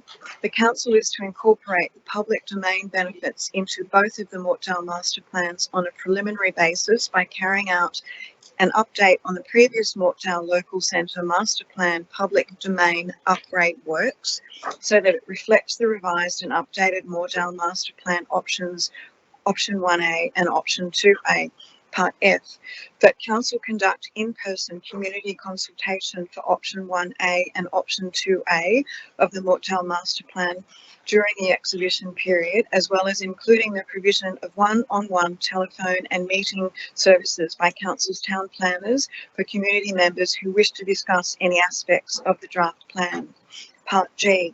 That a further report be prepared and submitted to council at the conclusion of the exhibition period, recommending a preferred approach for the revised Mortdale Master Plan 2022 based on the submissions received and the findings of the traffic, transport and parking study. Part H. That council does not proceed with a draft affordable housing contribution scheme in the Mortdale Local Centre at this stage and is to investigate a scheme that applies across the whole LGA. Part I. That all persons who made a submission to the draft master plan options be advised of council's decision. Now that's quite a lengthy amendment, as I'm sure you'll understand, and if I can get a seconder, I'm happy to speak to it. I have Councillor Jamieson seconding. and you'd like to speak to it, Councillor. Thanks, Mr. Mayor. Firstly, I want to thank everybody that has come in again tonight to express your views on this. Please know we've heard you. We heard you loud and clear 12 months ago. That's why we deferred it. This amendment here tonight rejects the former Mortdale Master Plan as exhibited, and I think that this gives us two options so we can go out to the wider community. And we've got Councillor Jamison's option that came to this Environment and Planning Committee, but we also need to think about the wider community. We've also received a lot of submissions from people who do want the rejuvenation and do want us to do something. It's incumbent upon us as councillors that we do need to consider the whole LGA and the impact of that. We understand your desire to maintain the village atmosphere of Mortdale, and I'm with you on that. I, in absolutely no way, want to see some of the high rise of Hurstville transplanted to that part of the world. It would be completely out of keeping. However, on the other side of the equation, we do genuinely have pressure from the state government to increase our densities. We're very close, but we still have to keep maintaining the capacity to increase more. As you all know, it has been said quite a few times, the existing FSR along Watts Road in that area does actually provide the capacity for 4 stories, but nobody's taken it up at this point because perhaps there isn't the incentive to do it. I would like to think by us submitting 2 options, option 1A, option 2A, out to the community for comment, we might be able to reach some sort of happy medium. We're never going to make everybody happy with this, but I also implore you to please understand that we feel that this is the best way forward at this point in time. We are constantly in the media seeing that there is a housing affordability crisis, that there is a rental crisis. It's a very real thing. And it's only probably in the last 12 months to 18 months that I think that the rental crisis is actually being addressed. It's usually only ever been considered about mums and dads and investors and all the rest of it. We have that pressure as councillors. We need to do the right thing. Now, I will stand by my record on opposing inappropriate development. I've pretty much always done that. In Cobra, in certain areas of the former Cobra, the Cobra North, Councillor Catras and I will recall moving a bunch of sensible amendments in the new city plan that the community had urged us to do. Unfortunately, within a few weeks of us doing that, Cobra Council was sacked, and the department gazetted it in our absence, and they gazetted what was exhibited. I don't want to see that happen to us again. It's a different set of circumstances here now, but I've seen what happens when you don't want to actually provide any options or capacity. And I think I understand both sides of the equation. I really, really do. I also want to make mention of the fact we had a couple of speakers here tonight. I think they've left, speaking on behalf of the RSL, which was a bit curious to me because we weren't really considering the RSL option. We have extended it a bit down to include that corner, but we cannot conflate the two issues. Mortdale RSL, their planning proposal is being forwarded to the South Sydney Planning Panel for review. Not any of us in this room have a vote on that. That's something that's out of our hands. What I think we can do, if I can get the support of the councillors around the table tonight, is send a signal to the planning panel of what the community will accept and what council is willing to discuss with the community. And that would signal to them, well, okay, 8 stories is not what the community is going to accept. Perhaps they might consider 6 stories in the corner. They have every right to want to redevelop their site. But we also know as councillors that the community is very concerned about what's being proposed. But please don't conflate the two issues in this instance, because we're not in a position to make a decision on their planning proposal. All we can do is sort of act in the interest of our community as a whole by proposing these options for your consideration. And this is to endorse them, to go out on exhibition for comment. There's nothing that we're doing here tonight means that the tip trucks are going to turn up within the next week and excavation is going to be, that's not going to happen. That's a long way away. And I also want to allay another couple of concerns that I think have been raised in relation to us being presented at the committee with a planning proposal. Now, I believe that our council officers, and I have every faith in them, presented a planning proposal option because the scaled down version, after listening to the feedback from the last master plan and that period of time afterwards, sort of indicated that there was not going to be a whole lot of change that may be promoted, which therefore may not quite equate to a master plan with all the bells and whistles that goes with that. We've also heard it's a quicker process, so we could have maybe got this through within a year. A master plan might take a year to 2 years before it's finally done and dusted once you go through all the process of that. But I think it's really important that we got that feedback straight away from the community saying, no, we don't want a planning proposal. We want to go down that road of a master plan because it gives us that statutory certainty. And we agree with, well, I agree. I'm hoping the rest of my councillors will agree with that too. So if I can allay some of your concerns that we feel, my colleague, the Mayor and I have discussed this quite a bit as the best way forward here at this point in time, and we feel that this is we get to hear from the whole community. There's always going to be competing interests, and the very first lesson I learned in the very first council meeting, I was telling Councillor Marnie before, which you cannot make everybody happy every time. You've got to try and meet in the middle somewhere, and compromise is what we need to do. And by putting it out on exhibition for comment, I think that's one way we can do it, to give you guys some certainty that we're hearing you. And I will throw it over to somebody else to speak. I think I've said enough now, but thank you. Thank you, Councillor. Thank you, Councillor. Councillor Jamieson, did you want to say something? Yes. Thank you, Mayor, Deputy Mayor, fellow councillors and fellow community people. And a special thank you to the people in the overflow chamber. I've been told there's nearly 30 people in the overflow room. So that's a great effort on behalf of the community. Thank you to all the people here that are here and wanted to speak today. I'm especially proud of 19-year-old Anna. I know most people at such a tender age hold little interest in the local community and have little interest in speaking in council, so well done.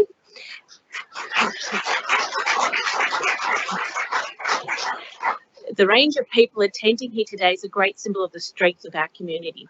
We had people from all walks of life, the shopkeeper, the resident, the parent, the millennial, all different but united in one thing. They want to keep their community safe, Mortdale Village. Now, that doesn't mean we all have to agree, and I'm here to listen to those opposing those views, even people that believe that I shouldn't be in this meeting or having a vote. I have aimed to respectfully engage with every single person that has contacted me, even at the very last minute, who's against the Save Mortdale Village. I support the RSL and don't think anyone in this room wants our RSL to go broke. I appreciate that it needs rejuvenation, but just in line with the community. I have been reading every comment and submission this morning in preparation for this meeting. Why? It is important to hear every single perspective and to work together to cover all bases. I hear you loud and clear. Our role as elected representatives is to represent you, the community, and you want to be heard. And thank you to Save Mortdale Village people who have conducted their own community process where we, the representatives, could attend.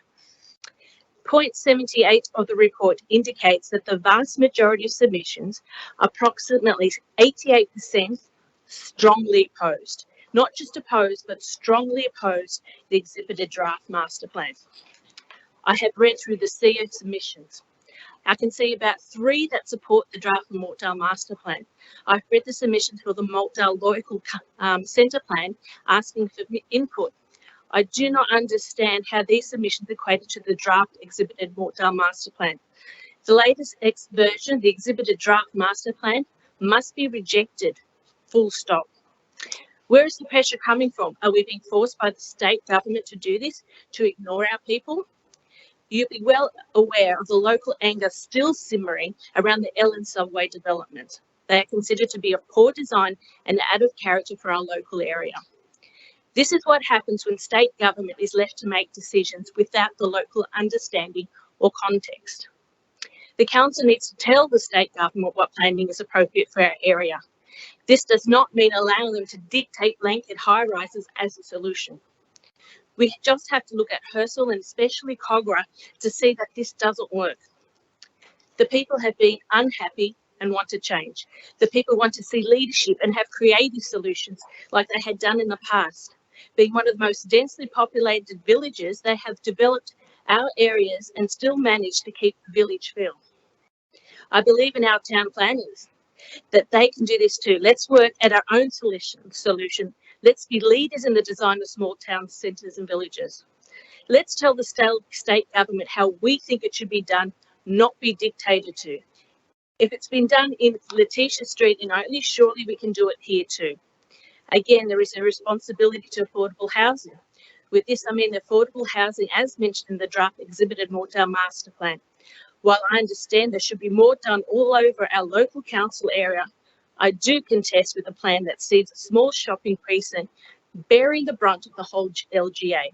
It should be done as a whole, and it is here that state government can again step in and help. So regarding the motion before us, I see two solutions. The first is using 6 stories dictated that the state government, and the other is an ambitious, challenging no more than 4 solution.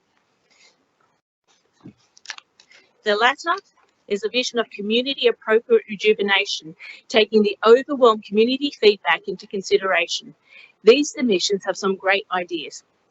Importantly, both of these solutions reject the previously exhibited draft Mortdale Master Plan, and that is the most important issue at the moment, to give a clear guideline for development. I believe in our local community and that together we will work towards a solution that takes into consideration social responsibility, inclusivity, mental health and well-being. Let's really think about this. Let's get it right. I believe in our staff and I believe that they can do it.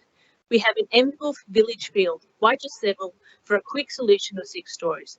We can do better than that. The community expects that we provide better than that.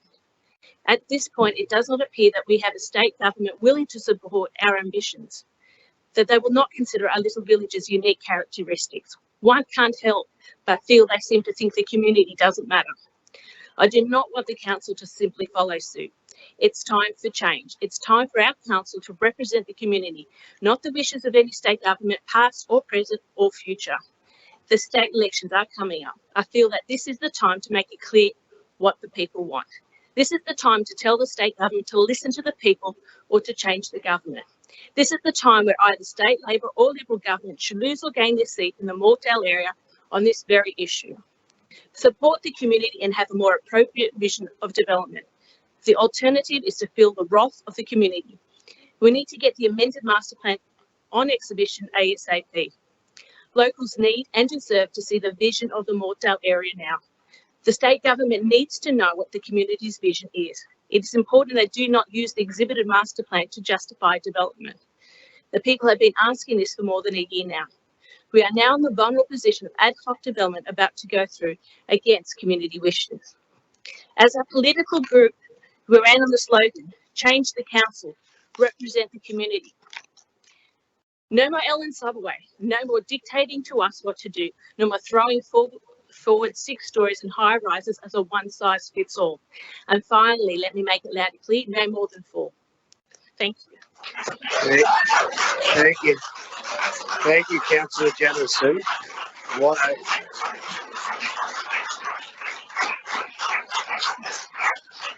I will take now is any discussion against the motion.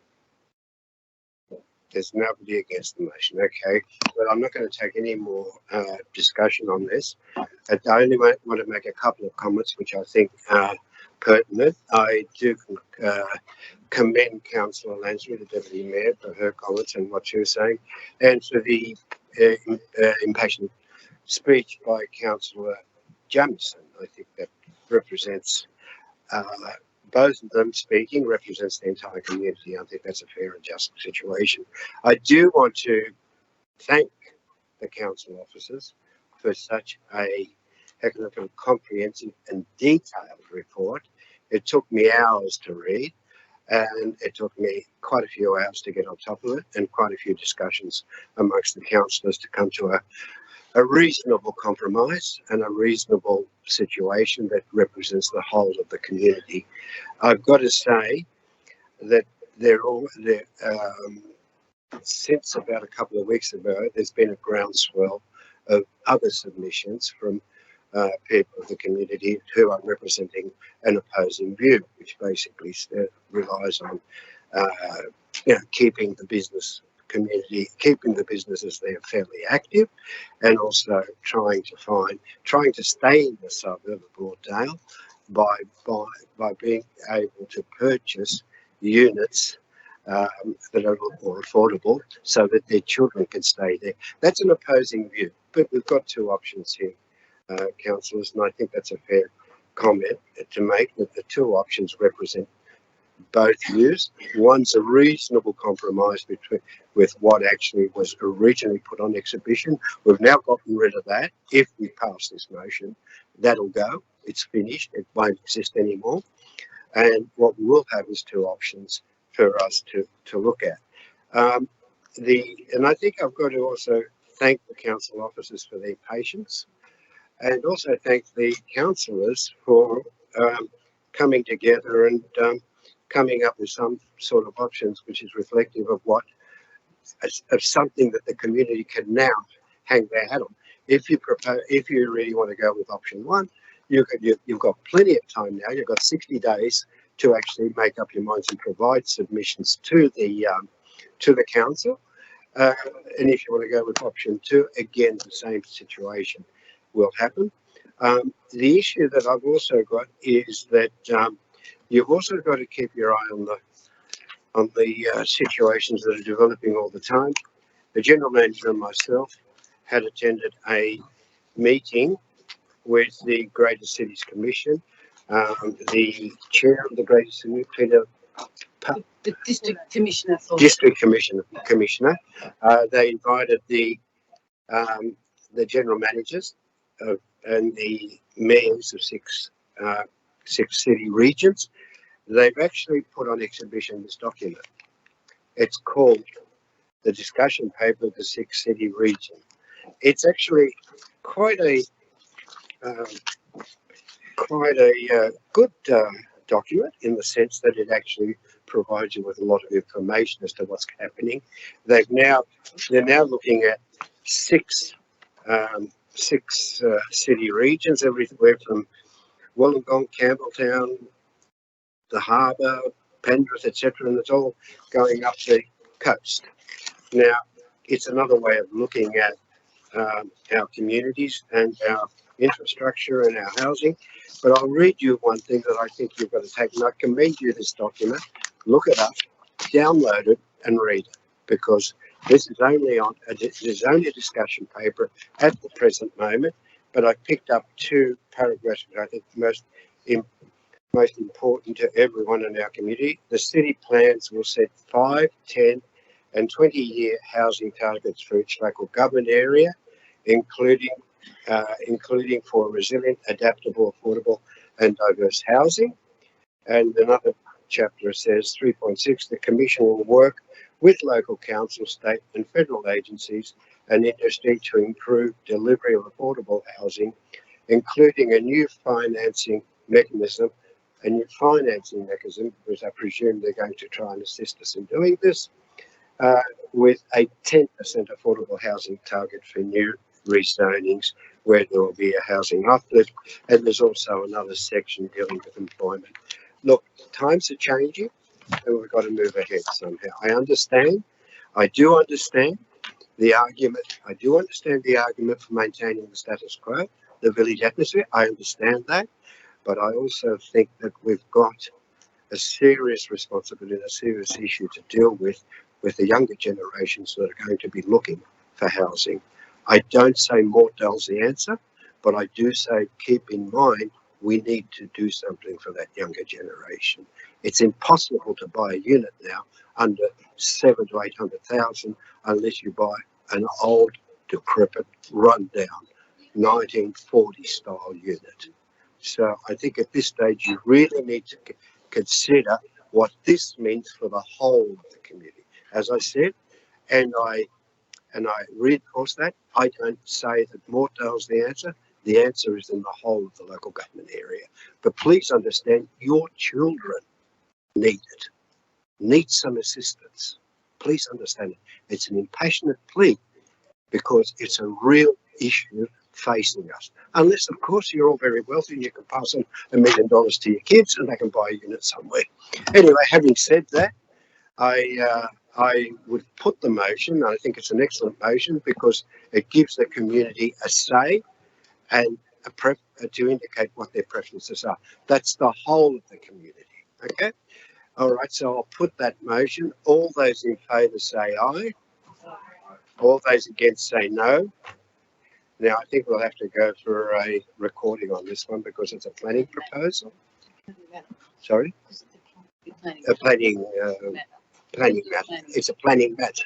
Sorry, so we'll have to go across. We'll have to go through the chain. Thank you. Your vote, Mr Mayor. For. Councillor Amber Paperpar. For. Councillor Ball. For. Councillor Elmere. For. Councillor Green. Oh, sorry. Councillor Jamison. For. Councillor Kanjarski. No one's away. Councillor Lansbury. For. Councillor Liu. For. Councillor Marnie. For. Councillor Mort. For. Councillor Smerdley. For. Councillor Stratokopoulos. For. Councillor Symington. For. Councillor Wang. For. That's 13 for. Declare the motion carried unanimously of the people that are here. Thank you, councillors. I will now go on. Oh, I need a motion to go back into the standing orders. Councillor Symington, are you happy to move that? You don't motion? need that. It's automatic. You don't need that. No, It's automatic. Yeah. Thank you. I'll also call a 5-minute recess. Thank you.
Oh yeah, we're almost done.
Councillors, thank you for having a quick break.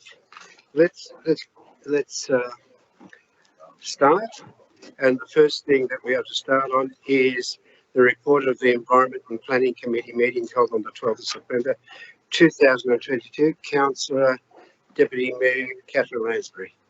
Thank you, Mr. Mayor. I'll just move the report as it appears on the business paper. Thank you. No discussion. Okay. I will put all those in favour say aye. Sorry, Mr. Mayor, you need a seconder. Oh, that's right, we do. Who have we got? Oh, Councillor Jamieson's got the red light on. Thank you, Councillor Jamieson. Is there any discussion? No? I'll put it. All those in favour say aye. All those against say no. I declare it carried. Report of the Finance and Governance Committee meeting on the 12th of September. Councillor Ball. Thank you, Mr. Mayor. I'll move the committee report in whole, items FIN 042-22 to FIN 045-22 as per the report. Thank you, Councillor Hall. Seconded by Councillor Jamieson. Is there any discussion on this? There is no discussion. I'll put it. All those in favour say aye. All those against say no. I declare it carried. We now go to the report of the Assets and Services Council assignment. Thank you, Mr. Mayor. I move the report as is, but with the exception of ASS 027-22, Jubilee Stadium playing surface amelioration. Thank you. Okay. Seconder? I'll second. Seconded by Councillor O'Meara. I'll put those. All those in favour say aye. All those against say no. I declare it carried. We now go to ASS 027-22, Jubilee Stadium. Councillor Symington, Colleen Symington.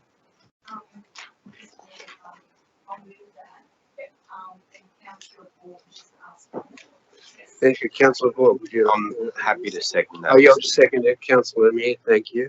Councillor Hall, your question. Yes, I just have a question to the director. It says in the report the contractor is required to store 9,800 metres square of removed materials on the lower training field at Jubilee Stadium. So I just want to ask how council will manage the safe storing of those materials, which I imagine is the existing playing surface at Cogra Park, to ensure the park is still available for use by the public, and how long it would be anticipated that the park will be used to store the materials. Just noting on a previous occasion, there was a huge mound of dirt and grass stored directly adjacent to the kids' playing equipment, which was there for a number of months. It had kids' grass growing out of it and kids running up and down it as if it was a big sandcastle. So I just wanted to ask how that would be managed. Director. Through you, Mr. Mayor. Councillor Ball, the idea at the moment is that it's temporarily stored at Cogra Park, on Cogra Park. There's around 60 truckloads that we need to get rid of. That'll be done progressively over about a 3-week period, I believe. So we're not going to leave it sitting there as has occurred in the past. It'll just be progressively moved to other sites. The intent, because the field is so good, we are going to top dress Cogra Park as well as some other fields around the LGA just to reuse that soil. Thank you. Thank you. Well, that item's been moved by Councillor Colleen Symington and Councillor Samuel Mayer. Is there any further discussion on that? No? Well, I'll put it. All those in favour say aye. All those against say no. Now, we will go to the Community and Culture. No, what happened to Community and Culture? Sorry, I've got it here. Now, Councillor Liu, you're going to move most of it except one. Oh, thank you, Ms. May. That's right. I'm going to move those 3 items to COM 037, 38, 39-2, and I need to put out the first one, 036-22, outgoing sponsorship and donation. Thank you, Seconder. Seconded by Councillor Meir. For those items, I will put them. All those in favour say aye. All those against say no. And I have I declare it carried. And I have a conflict of interest. So, Councillor, on that item. Strap.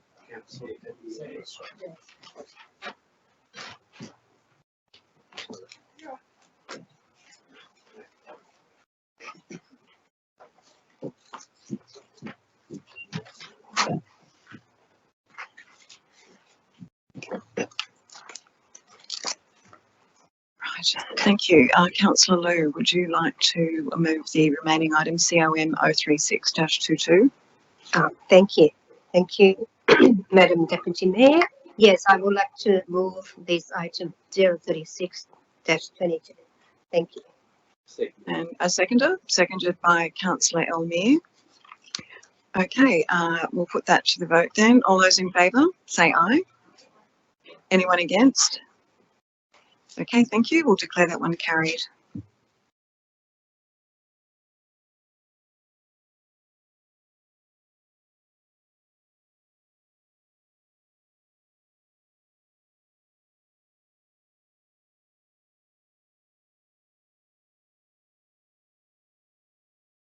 Councillors, we are up to a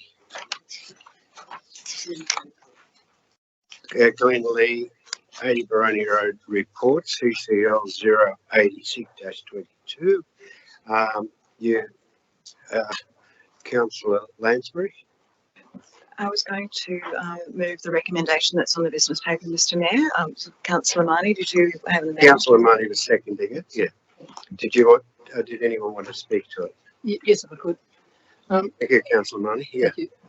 I'd just like to express my appreciation to the community for the hard yards they've put into this campaign so far. Also, I sincerely thank the staff for providing this comprehensive study and for all the work they've done with Glen Lee over the last couple of years. In addition, I acknowledge my councillor colleagues who have unanimously voted in favour of all of many motions concerning Glen Lee, which have come before council during this current term. And I'd like to amend the motion if I could. And the wording is, I think I said the wording through to the staff, that council requests Mr. James Griffin MP, Minister of Environment and Heritage, to consider an extension of the current interim heritage order for a further 12 months. Councillor Lansbury, are you happy with that amendment? I am, that's fine, thank you. Okay, well, it's been accepted and therefore it becomes the motion. Would anyone like to speak for or against at this stage? No? Well, I'll put it, all those in favour say aye. Aye. All those against say no. I declare it carried. Review of Council's Code of Conduct. Could I have a mover and a seconder? I think you missed applications pursuant to Councillor Ward, is that right? Yeah. Sorry? I think application pursuant to Councillor Ward discretionary fund is next. Yeah, and I'm happy to move sorry, you're right. that. Yeah, I'm happy to move that. Sorry, yeah, Councillor Borg, seconder, please. Councillor Lear. Okay. Councillor Mayor, is there any discussion on this for or against? There is none. I'll put that. All those in favour say aye. All those against say no. I declare it carried unanimously. Now to review of Council's Code of Conduct. Can I have a move, please? I'm happy to Councillor move the Borg. motion. Did you want a question or did you want to? I think Councillor Manning would vote. Did you have a question, Councillor Money? Yeah. If I could second it. Oh, you're seconding it. Okay. Did you move it? I moved it. Yeah. So, Councillor Money, did you have a question? Yeah. Yes, thank you, Mr. Mayor.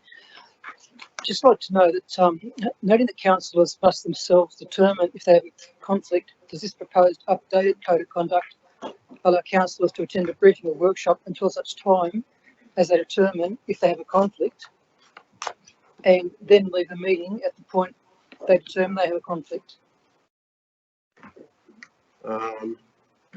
Yeah, I'd like to hear from the Acting General Manager about this. I think there's two parts to this question, Mr. Mayor. Is it a question or a motion? It's a question. Question, Mr. Mayor. Sorry. So there's two parts to this question. Can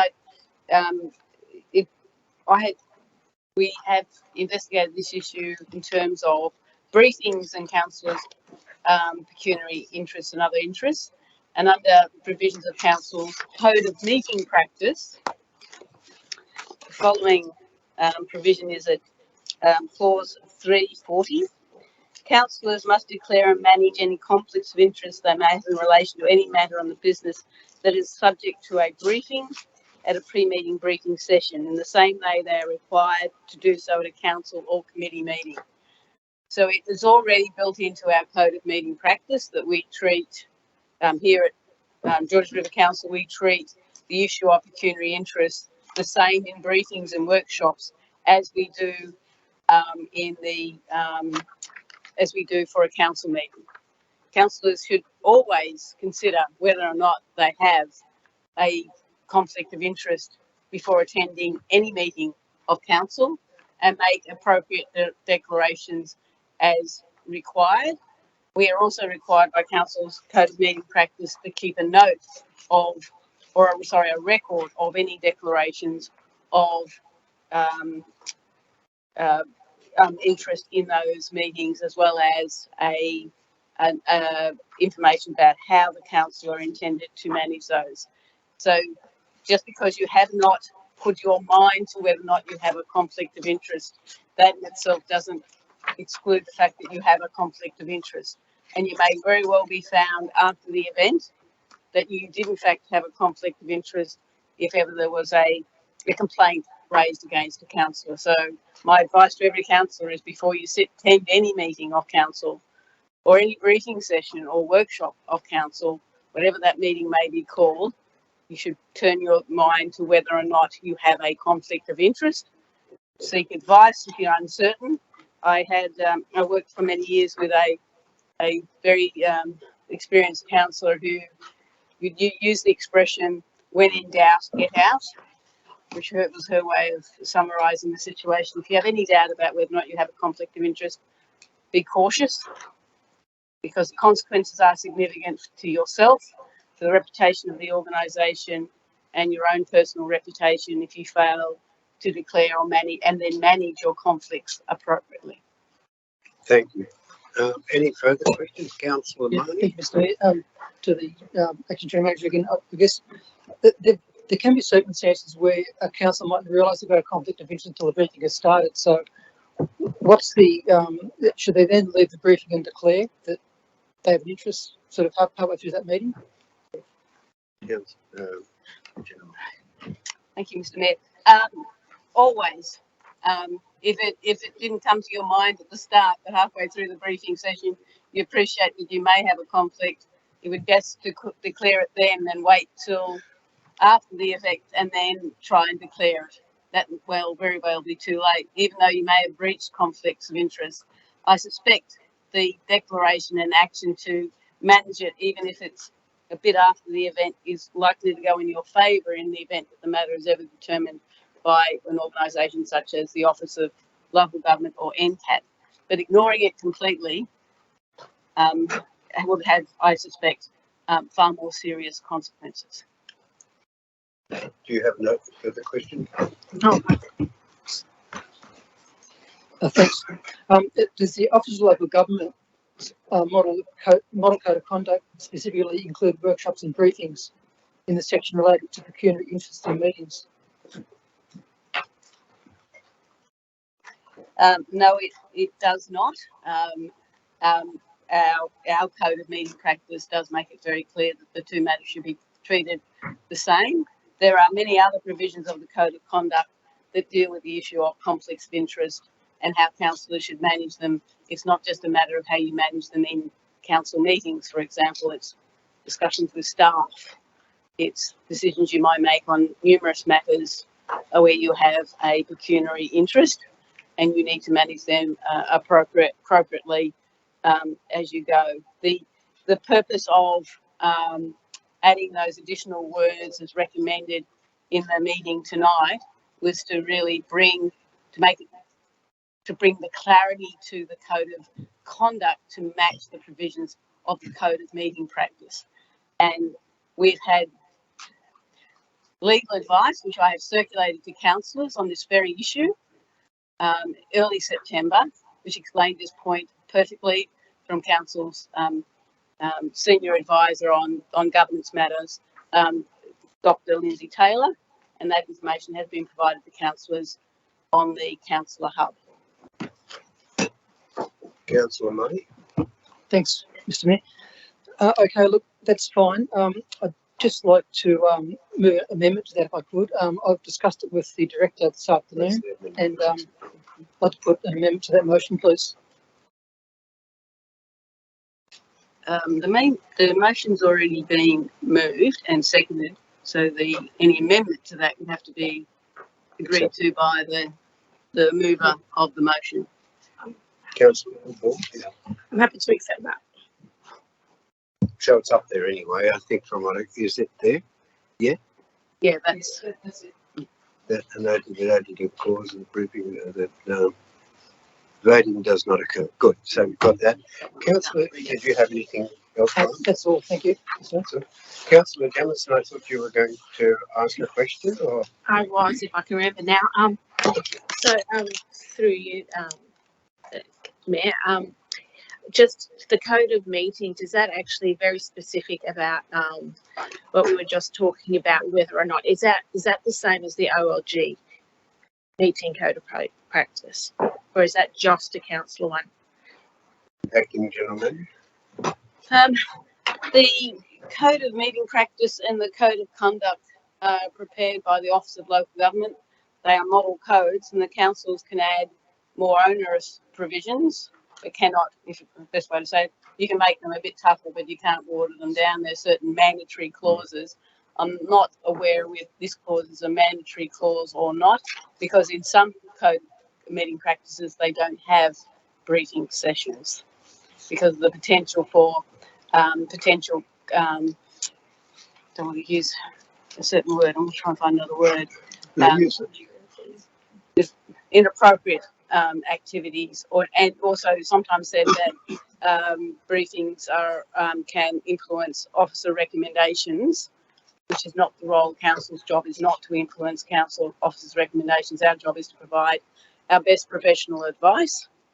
And that shouldn't be influenced by others. So for that reason, some councils don't offer and have briefing sessions. So because we do, because it is about a partnership and teamwork, our Code of Meeting Practice does have that provision that says we treat the briefing sessions, which are confidential sessions, the same way as we would treat a council meeting in terms of the way in which councillors and staff and consultants, or whoever may be at those meetings, should manage their conflicts of interest.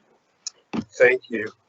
Are there any further questions or discussion? Councillor Green, yes. Yeah, I think I just should highlight there, Mr. Mayor, it was pointed out in the public forum that this could cause issues for councillors if we included it. Well, it would cause greater issues for councillors if we didn't include it. And tempted as I am to refer to what the public speaker referred to, I won't. I'll in fact just refer to myself, because that way I can't be criticised, I hope. But for instance, on that Mortdale master plan, if I had attended the briefings, not declaring an interest, I could have been attempting to sway councillors in those briefings to something that potentially could have supported Mortdale RSL Club. And that's why it is significant that briefings and workshops are included. And if one reflects, in fact, on the examples quoted by Mr. Shaw, particularly those councillors who attended council meetings prior to December 2021, I'm sure could very quickly understand from where I am coming. Thank you, Councillor Green. Yeah, I have confirmed the model code of conduct, the model code of meeting practice, if that is of help to the councillors. You'll have to what, sorry? I have confirmed what's in the standard code of meeting practice. Yeah. And just to, which reaffirms my advice, we have double checked the model code of meeting practice. The provisions around managing conflicts of interest at pre-meeting briefings and similar things is in red, which means it's optional. So it's clearly some councils don't have briefing sessions. They go straight, the matter gets listed and the matter's then discussed. So we would that's an optional, but if you're having briefing sessions, it's clearly the better way to go is to make sure you manage those conflicts exactly the same as you would if it was a council meeting. Thank you. Is there any further discussion on this matter? If not, I'll put it. All those in favour say aye. All those against say no. I declare it carried. And we now go to the draft Mayor and Councillor Expenses Facilities Policy 2022 for public exhibition. Do we have a mover? I'm happy to move that, Mr. Mayor. Moved by Councillor Bork. Can I have a seconder? Thank you, Councillor Lansley. Look, bear with me. I do have one amendment. I said I was going to leave it till later, but I don't think it's such a small amendment, and it's something that really should be changed. I'm looking at clause 18.2, and it said, should the council wish to keep the equipment, blah, blah, blah, blah, blah, the general manager will determine the market price or written down value for the item or equipment. I just want to delete the market price, because that's not how it's done in many other councils. It's never been done in the 28 years that I've been on council, that you go look for a market price. That was something that was put in earlier on. So if people are happy, and if the mover and seconder is happy, I just want to delete the words "the fair market price" and just leave the written down value of the item of equipment. Is that okay with the secondary mover? Oh, It's clause it's on page 23 of 26, clause that's 18. fine with me. It's fine with you, Councillor Lansbury? Fine. So if is there any debate on that issue? All right, I'll put it, all those in favour say aye, all those against say no. So the actual motion is delete the words fair market price from clause 18.2. Be amended, the draft will also be amended to delete the reference to the words fair market price or from clause 18.2. Thank you. So if everybody's happy with that, is that okay? You want me to wait to get it up? You're fine? Where have I got there? Oh, yeah. To delete the thank you. All right, well, I'll put it. All those in favour say aye. All those against say no. Okay, I declare it carried. Electricity supply upgrade at Hurstville Oval. Councillor Colleen Symington, do you have a? Oh, waiting for yes, okay. Councillor Yes, Symington. I'll move that item, Mr. Mayor. Do I have a second? A seconded by Councillor O'Neill. Is there any discussion on this item? There is none. I'll put it. All those in favour say aye. All those against say no. I declare it carried. Now, this is a notice of motion from Councillor Marnie. Wait to get Councillor Green back in. Oh, you've got to get him back in. You know. Anyway, I'll take it. It's going to be all right. Long way to go. Long way to go. All right. Councillor Marnie, it's your motion. And then zero. Sorry. I'd like to second. You'd like to second it? Yeah. It's the motion is Georges River Keeper Zero Litter Georges River campaign. It's moved by Councillor Marnie and seconded by Councillor Smerdley. Yep. Did you want to say anything, Councillor Marnie? Nothing, Mr. No? Okay. Councillor Smerdley? No. Well, is there anyone voting against it? As there's no one voting against it, I'll put it. All those in favour say aye. All those against say no. I declare it carried. Now we've got a public open space for Hurstville under Councillor Liu. Councillor Liu? Thank you, Mr. Mayor. Yep. It's been moved by Councillor Liu, seconded by Councillor Colleen Symington. Yes? Yeah. Thank you. Thank you. Just try to, read out. It's already printed on the paper, but I just try to emphasize why this motion is coming from, and what the report will consider in the future once the report comes back.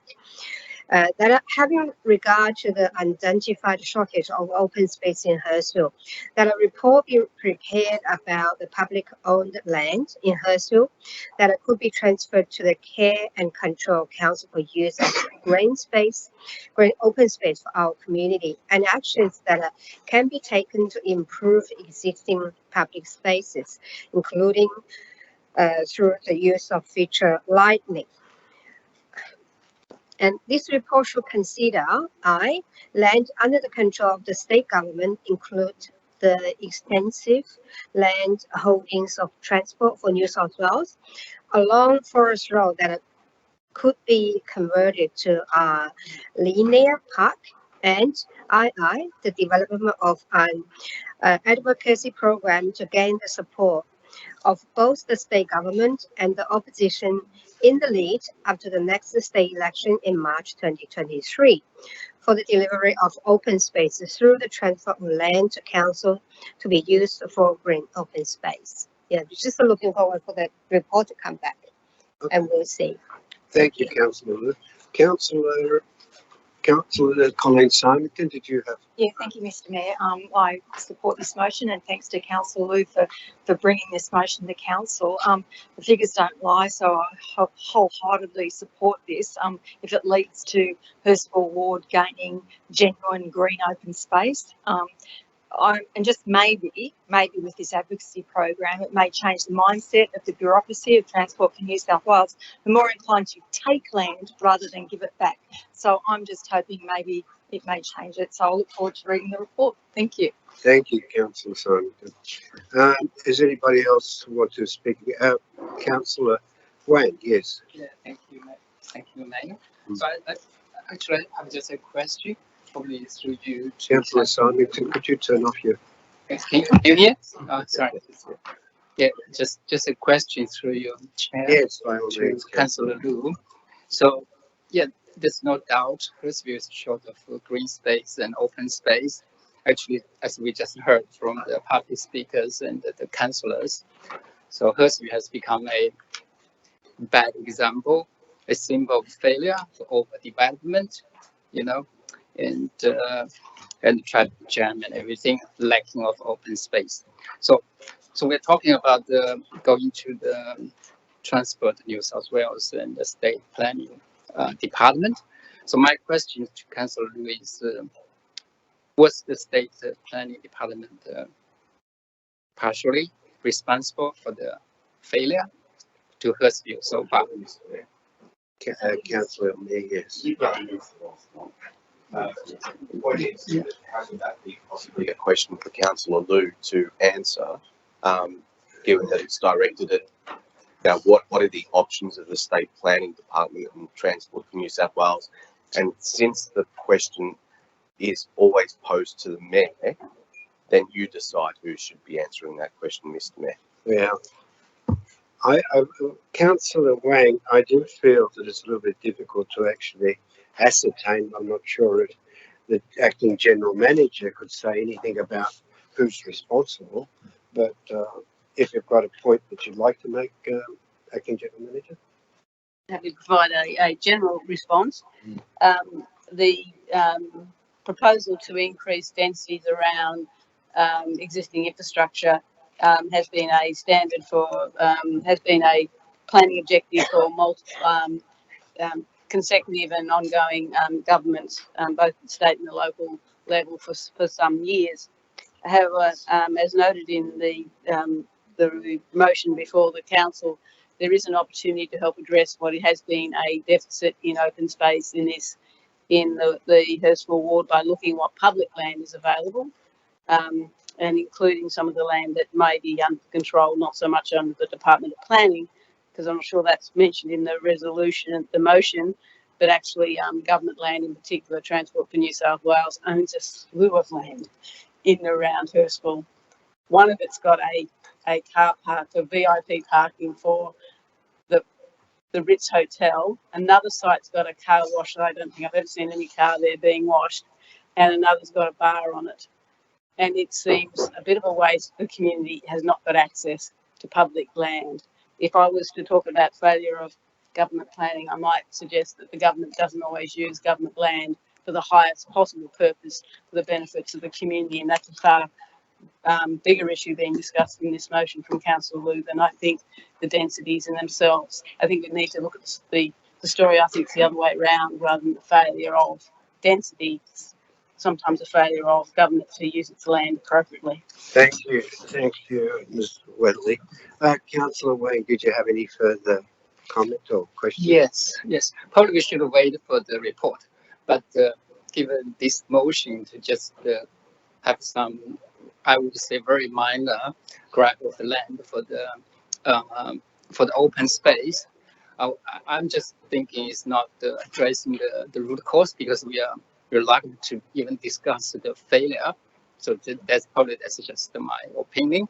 So how it's a drop in the ocean, like basically if you can grab a car space or two, but you still have a huge amount of new development, high rise in Hurstville, and should I say the not seen in other parts of the Georges River LGA.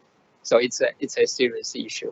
I'm happy this motion coming up and to bring attention to the Hurstville's lacking of open space and green space. But as a councillor, as representative of the community, so I take this quite seriously.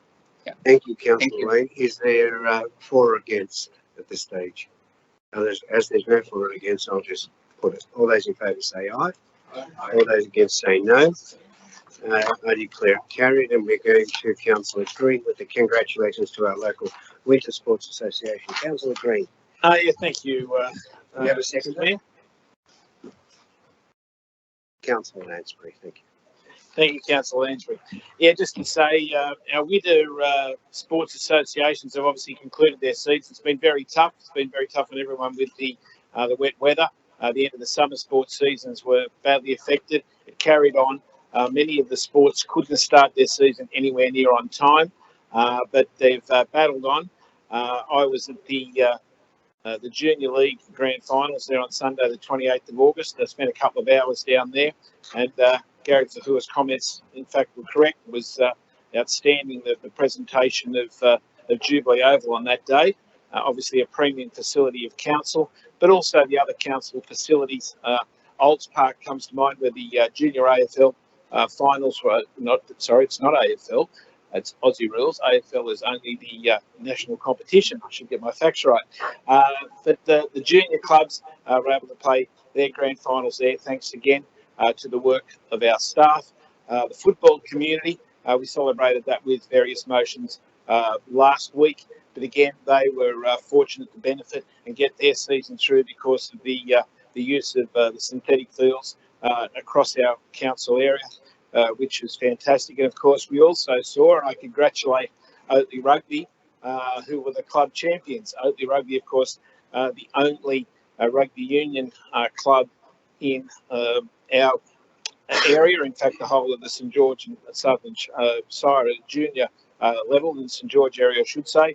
They were the under-15 champions for Sydney, and also managed to host the state championships in the under-16s, which again was a tribute to Director Ladder and his team for being able to provide that in what was one of the toughest periods of the season. And I think the best way to reflect on how well our staff did, I walked across Peakhurst Park probably in July, when it was so wet down the bottom section towards the cricket net there, where that football field couldn't be played on.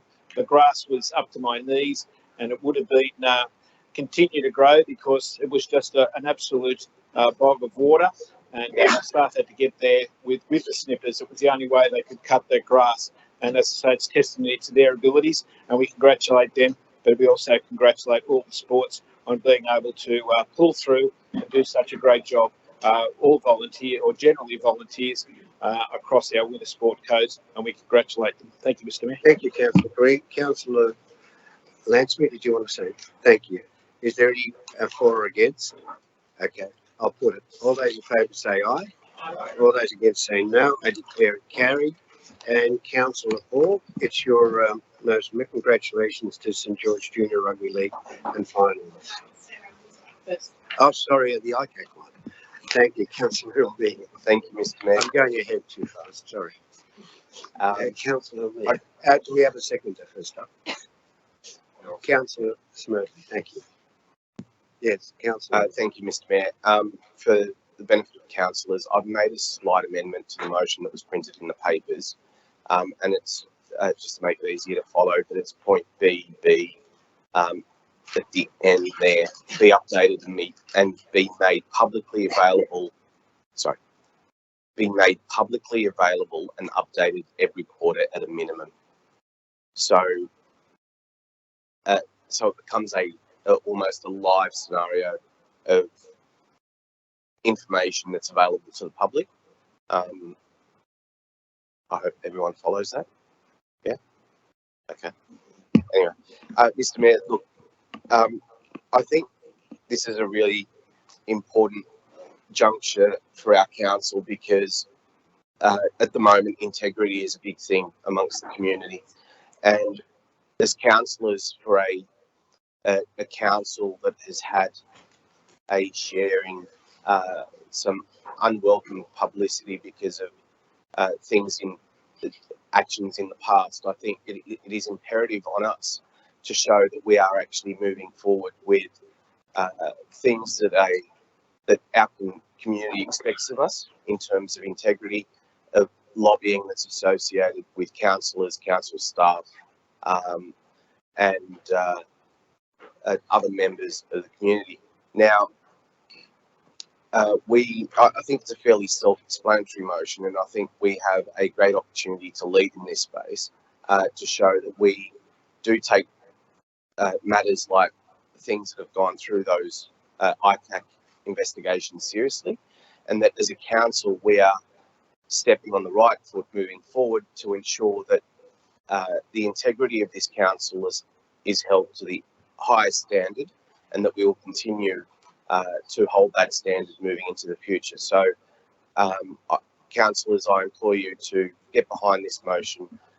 Let's get out there, show our support for the circular that has come from the Office of Local Government on recommendations that need to be put forward for the future, I guess,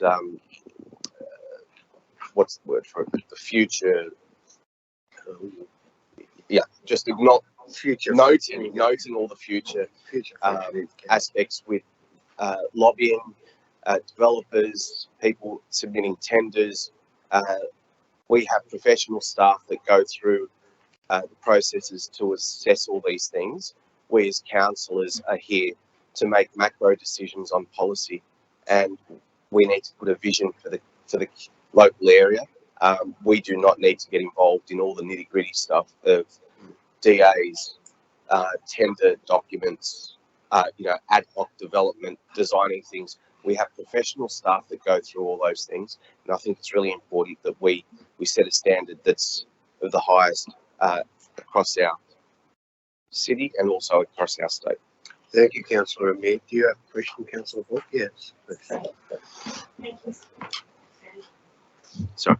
Thank you, Mr. Mayor. Yes, I do have just a question. So while I'm sure myself and most councillors agree with the intent of this motion, I note that the motion says that the OLG is preparing new guidelines, which they will be releasing. I assume at that point it will be recommended that Georges River Council will adopt those guidelines, which will give us a very clear set of directions on the guidelines to councillors. So just my question is basically, what would change or what would be the impact if council supports the principles as outlined in Part B? Like, what are we bound by those principles? Although, of course, I'm sure most of us would agree with it, as it's not a policy that we've adopted. What implications or what does it mean? Acting General Manager. I think it does, through you, Mr. Mayor, I think it does potentially two things.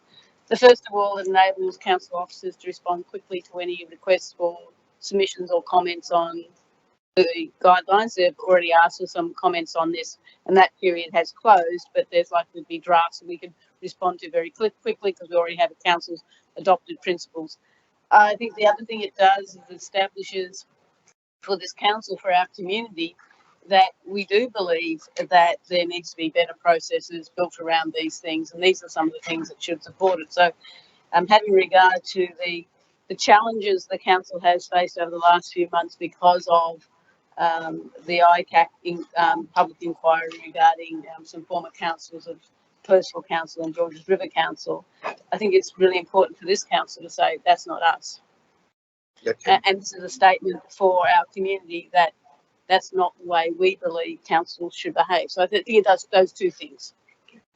Councillor Book, you have another question? I would just like to thank you for the response.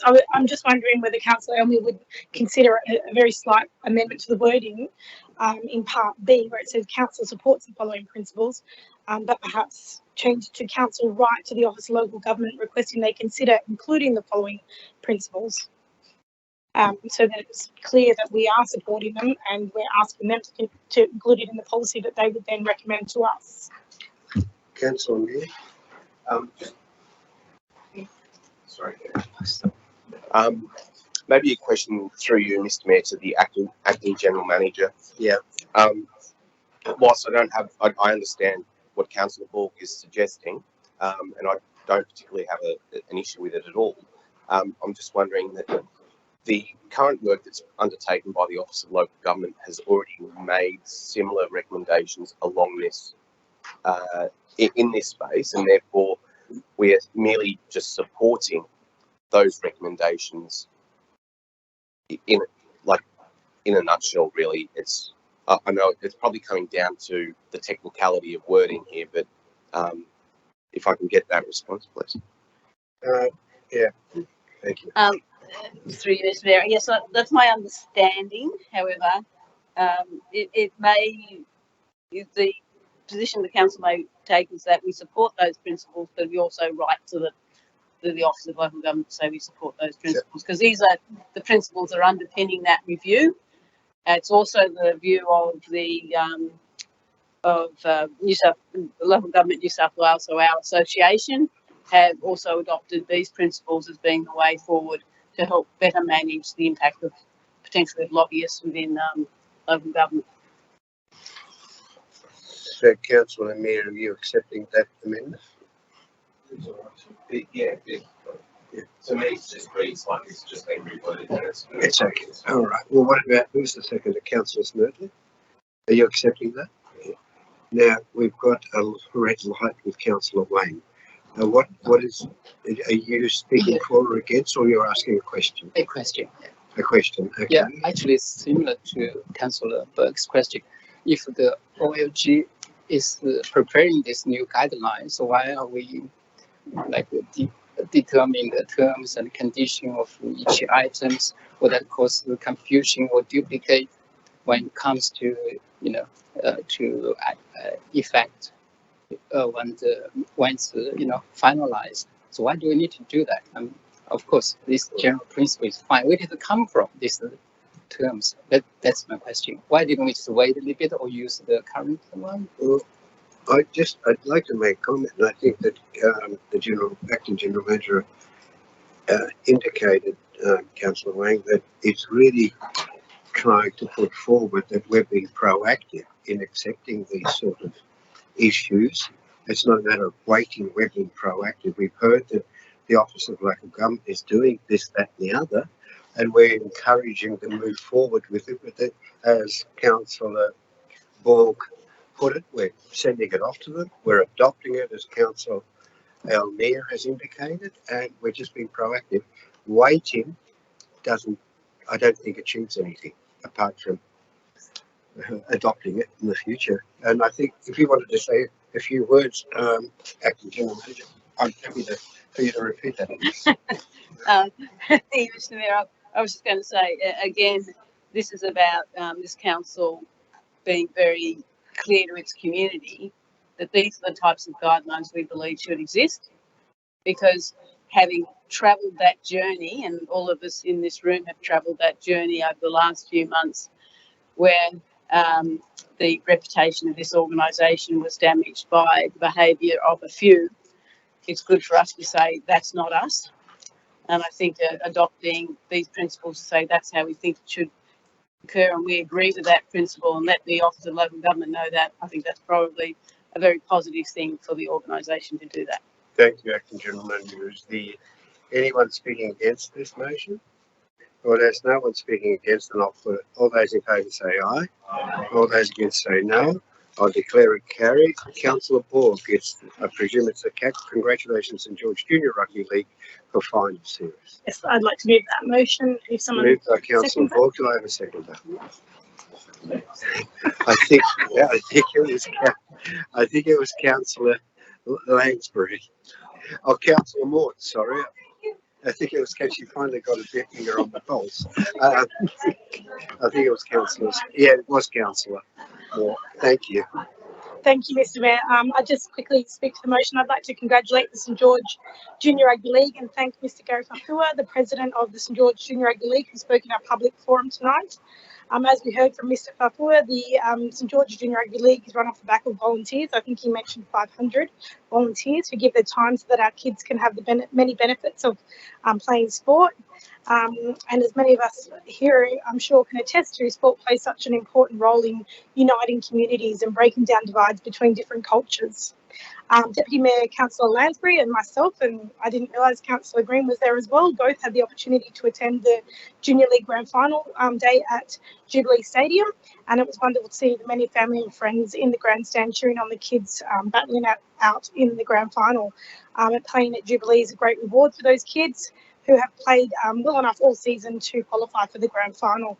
And now that the standard winter sports season is finished, I know the Junior League have now moved straight into their development program, growing their skills and creating a pathway for both boys and girls from 13 to 16 years. And councillors, I hope you can support this motion to congratulate the St George Junior League for their final series and for the important role they play in the community. Thank you, Councillor Ball. Councillor Moore, did you want to say anything? Yeah, okay, fine. Is anybody against this motion? No, as no one is against, I'll put it. All those in favour say aye. Aye. All those against say no. I declare it carried. Now, this one is legislation on abandoned shopping trolleys. Councillor Marnie, thank you. Thanks, Mr. Mayor. Seconder by Councillor Ball. Yeah. At the Riverkeeper meeting last month, representatives of our member councils reported that this is still a major frustration, with items continuing to be dumped in rivers, creeks and parks. If we can accelerate the new laws, that would be a win-win for the environment, both locally and across New South Wales. Thanks. Thank you, Councillor Marnie. Councillor Ball, did you want to? Councillor Jamieson, yeah. Through you, Mayor, I've just got a question. So we had a gentleman that was speaking. So do we have, I'm not quite sure, but do we actually have law now that will allow us to do something about abandoned trolleys, etc. now? Directly. Yeah. I don't know. Yeah. I have to take it on notice. Take it on notice. I don't know the details. Yeah, there is. The we can't do it, but he was talking about this. Sorry, through you, Mr. Mayor, Councillor Jamieson. Probably what I'll do is I'll take that on notice, because I think what I don't want to give you is false information. Yes, I think we do have a process which we do it, but he was making reference to a number of other councils that are doing something in relation to boats, trailers and shopping trolleys. I also note here that there is something that has just come off exhibition in relation to abandoned objects in public spaces. So I think I would prefer to take that on comment and come back to you. Yeah, I think if you could circulate that information. I will. Yeah, Mr. Mayor. Yeah. Sorry, Mr. Mayor. I think for the assistance of councillors, and Councillor Mort as well alerted me to this, but Andrew Spooner sent out an email to all the councillors, and I think that also includes abandoned shopping trolleys. So I think for the sake of saving time, I think that pretty much answers all the questions that you may have, Christina, with that. We might get into circulated again. I will find it and recirculate. Yeah, if you could circulate it again, thank you, Director. Now, it was moved by Councillor Marnie and seconded by Councillor Ball. Yes, Councillor Marnie. Just in reference to the gentleman that spoke tonight, he emailed, I think, everyone over the weekend and pointed out issues about abandoned boats and shopping trolleys and so forth. And he's actually giving me a copy of his speech, so I might just put that to the directors tomorrow. And, if you want to table it, we'll circulate it. I'll send that later on. Yeah, but I think just to clarify what Ms. Bishop was saying, just to get some sort of definitive advice on it. Yeah, no, fair enough. Thanks, Councillor Marnie. Now I'll put that. All those in favour say aye. All those against say no. I declare it carried. Walleye Creek Regional Park, Councillor Marnie. I'll be quick. Like many council areas, we're short of open space. The proposed letter of support to the Minister to acquire the necessary land to complete the park will mean the George River community will be able to reap the benefits of the significant park, which is, Yes, Councillor Smurley, sorry. sorry about that. Yeah, Second, sorry, Councillor. yeah, the community be able to reap the benefits of the significant park, which is in such close proximity to us. Thank you. Thank you, Councillor Money. Councillor Smurley, did no? Well, I'll put, if there's no one against it, I'll put it. All those in favour say aye. All those against say no. This is another one by Councillor Money. Do I, Councillor, did you want to put that? Thank you, Mr. Mayor. Could I need a seconder, obviously. Seconder? Councillor Jamieson, thank you. Thanks. Just want to know if the report is in the agenda, or will it be a further report at a later stage?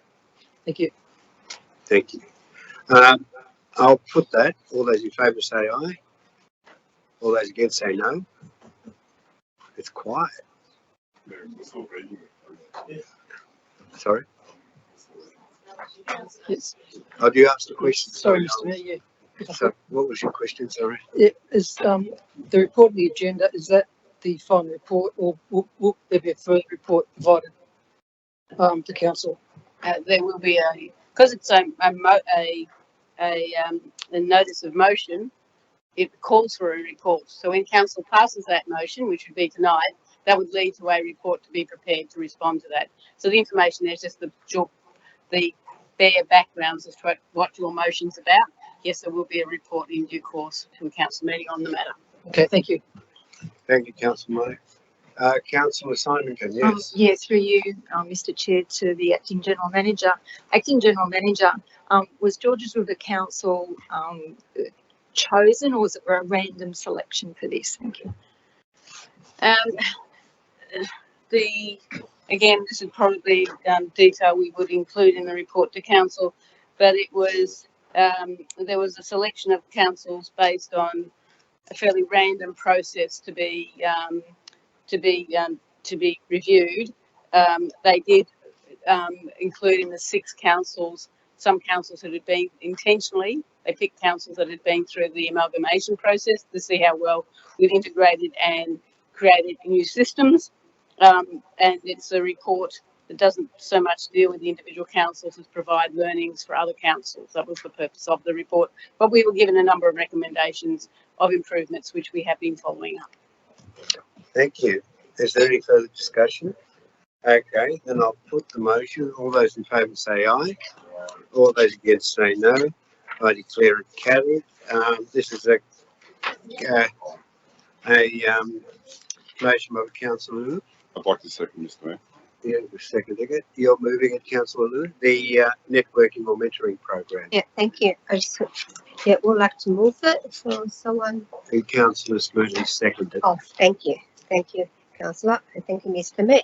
Yeah, just try to put everything has printed on the paper. So thinking about that a council officer investigate the feasibility of establishing a networking or mentoring program between emerging creatives living or working in the Georges River area and establish the creative professionals. I think it is I think my motion consistent with council's current strategies and community strategic plan.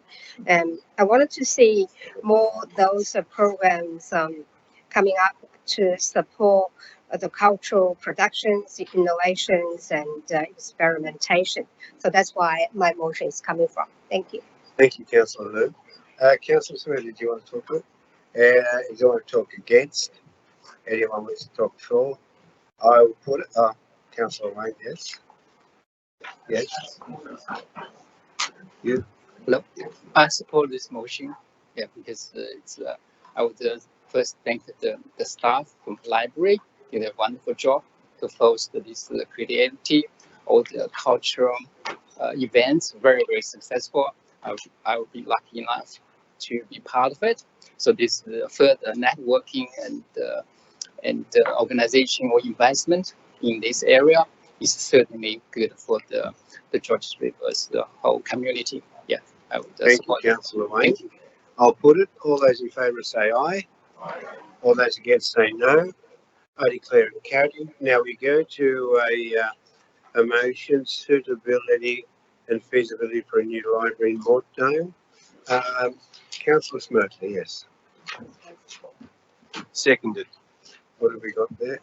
Seconded by that outlines. This has been amended, I gather, Councillor Smirtley. I sent an amendment for it. You've got that You wrote it amendment? down, okay. Yeah. So we've got it moved by. Needs to be provided to the. It's been provided in the amendment. It reads that Georges River Council investigate the suitability and feasibility for a new library in Mortdale in line with the Georges River Library Strategy 2030 that outlines for a new library that outlines. I think it should be the need. Outlines the need. Yeah, outlines the need for a new library to serve the western part of the LGA. Now, Councillor Smith, did you want to talk to this? Yeah, I'll speak briefly about it. Thank you, Mr. Mayor. I move this motion for a feasibility study for a new library in Mortdale because I believe it makes complete sense. There is a lack of library services within the western half of our local government area, which to me is very concerning. It is concerning to the fact that if the local school students in particular would need to access our council's library services, they would need to travel quite a distance. Mortdale solves this problem as it's a community hub and it's the nucleus of the surrounding schools, Penshurst West, Penshurst Public, Penshurst Girls Public, Mortdale Public, and the Georges River campus at Oakley. And they're all within walking distance. Mortdale would meet this unmet demand for these school students in this part of the LGA and give them easy access. Thank you. Thank you, Councillor Smedley. Councillor O'Neill, would you like to say a few words? Just a few words, Mr. Mayor, and I think it's important to note the two speakers, Karina McDougall and Diane Lowe, that spoke tonight about the smaller libraries. I think what's really important is to make things very clear that this is not talking about closing any libraries or any small libraries. This is all about seeing how we can move towards establishing a new district library, a library that's needed for our residents, especially the growing population of our LGA, and meet the needs of that western part of the LGA.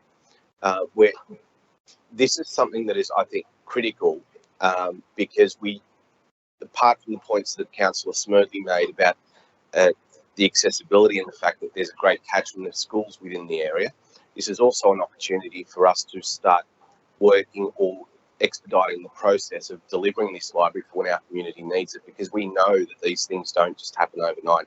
These things take a lot of time, and we want to just make sure that we're, I guess, sort of beating the time that's quickly going to come upon us to meet those needs. So why don't we get council officers to start working on this process? And it's a preliminary feasibility study. It's something that I think the council officers, leaving it to them, they can come back to us and let us know exactly what's required, what can happen. Is that the right location? Is there a better location? But it's all about meeting the needs of that western part of the LGA. Thank you, Mr. Mayor. I actually have a question to the General Manager, the Acting General Manager. I understand, and if I remember rightly, there's some work that's already been done on libraries and where they're supposed to be and feasibilities and stuff like that. Yes, Mr. Mayor, the council has adopted the future libraries strategy, the Libraries 2030. We started to look at where the future need for libraries will be, what should actually be, what is a library of the future, and etc. We have started some preliminary work associated with identifying how do we provide the range of library services that our community will need in the future, particularly to serve the western part of the LGA, which is not as well serviced as other parts of the LGA. And that strategy has been adopted by council, and the council officers are working through the implementation of the key elements of that document. Yeah, stay there. Now you can respond from sitting down. I'm just thinking that you mentioned a whole lot of things that you've already done. In doing this feasibility and whatever, would you be transferring some of that information to the report that we expect to get on, like, you've done a lot of work, the council officers have done a lot of work, they've looked around, they've sort of said it's probably more feasible here or feasible there. In doing a feasibility on Mortdale, would you at least provide us with that extra information that you've got? Yes, if the council was mindful to pass this motion tonight, then as amended, then we would take work we've already done. We probably need another $10,000 worth of work to convert that into a feasibility. It is to some extent also guided by what decisions the council makes from the Mortdale master plan in terms of the future opportunities for this site in terms of development potential.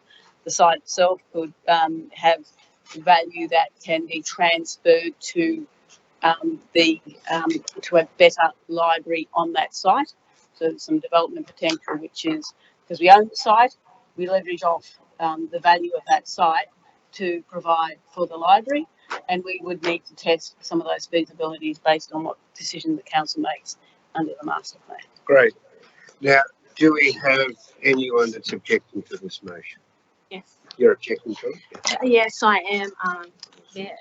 The reason being, in principle, I think we should go for a new library, but I think we've heard it tonight, and think we've heard it many times that we have consultation. And I think, as Karina said in her speech, there has been consultation.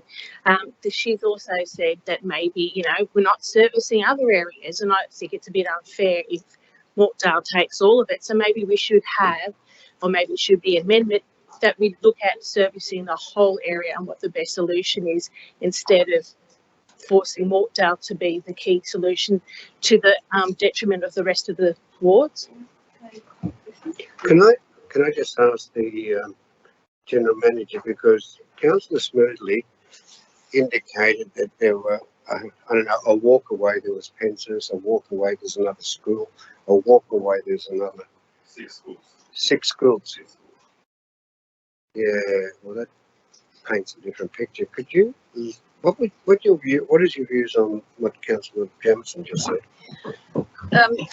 Well, I would draw on the fact that the council has an adopted strategy on this matter, which was undertaken with extensive community consultation as well about what the future of the libraries in our LGA should be. I think it might be helpful as a process for the council officers to take the councillors through that strategy and understand the work that was done in preparing that document in terms of the engagement of a broad community across the whole LGA in terms of future library services. Also in terms of what are the trends and the opportunities in libraries, because they're not quite what they used to be. I think on Friday I had the honour of being invited to the opening of the new community library at Parramatta Square, which is an extraordinary building in terms of what services and facilities it offers. And there's places like Marrickville Library in Willara and quite a few others of recent times. The Marrickville one in particular is often quoted as an exemplar example of how libraries of the future should be. And that's really what our strategy talks about. It talks about the best way to service our community, which is not just about doing things as they've always been done. So I would certainly recommend to the councillors that we do a briefing on what that strategy talks about and what are the opportunities, because having a better library service across the whole LGA should be one of the objectives that we have. Thank you. Councillor did you want to ask a question? This one. Who's got it off? Who's got it on? Yeah, I'd just like to say, I think that we should also look at refurbishing our little local libraries. They've been neglected, they've been closed, they've had their shorter hours. Up you go. Sorry. The hours were shortened when they were doing a lot of the studies during COVID and stuff. They came back, they still had reduced hours. I think we really need to look at refurbishing those smaller libraries in the meantime while we're waiting for, for bigger and greater things to happen. But our little local libraries, such as Oakley, such as South Horseful and Penshurst, they can't be neglected. There's a community around there that really need those libraries. So it can't just be all allocated to, one great big library in Mortdale or wherever. People have to come up to Horseful if they want to go to the big library. You're not going to get everyone, you know, hopping on a bus or hopping in the car to park at Horsfall to go to the library. There's complications with it. I really think we need to, you know, refurbish and look at our little local libraries. Thank you. Councillor Board, you get a question. I would like to speak against it. Sure. Okay, yeah. So in April 2018, there was a similar motion to put forward to council a site suitability and feasibility study for a regional aquatic centre. And that was the start of a 4-year process where countless hours of council officer resources have been spent, along with vast amounts of money on council reports. This motion seeks to identify Mortdale as the location for the potential library, and that is probably my biggest concern with it, is that it's earmarking the location without having done the studies, and councillors on the previous council could not identify Carrs Park as the location for a new aquatic centre until the feasibility studies were complete. So that is why I'm speaking against this motion, because I can't see how we can identify Mortdale as the location without having done those feasibility studies. And I put it to the mover whether he would consider to defer this motion until we have the workshop that the acting general manager has mentioned. Councillor Smirty, there's option there that you. No, it's not legal. Okay. I have a question before I make up my mind. I'm still there, and maybe it's Ms. Christy Doctor can answer this question. What seems to be rolling around in my mind is that someone mentioned 6 schools there. 6, not just 1 or 2, 6. How are they serviced at this point in time? Or what can you tell me about Yes. 6 schools? That's in terms of those 6 schools, our library services are spread currently throughout the LGA. So when you look at getting from any location to any of our libraries, it's less than 20 minutes. When you're looking at certain recommendations that came out of the library strategy, and we are coming to you with a workshop, but it was identified that we needed to come up with a large library in the western part of the LGA.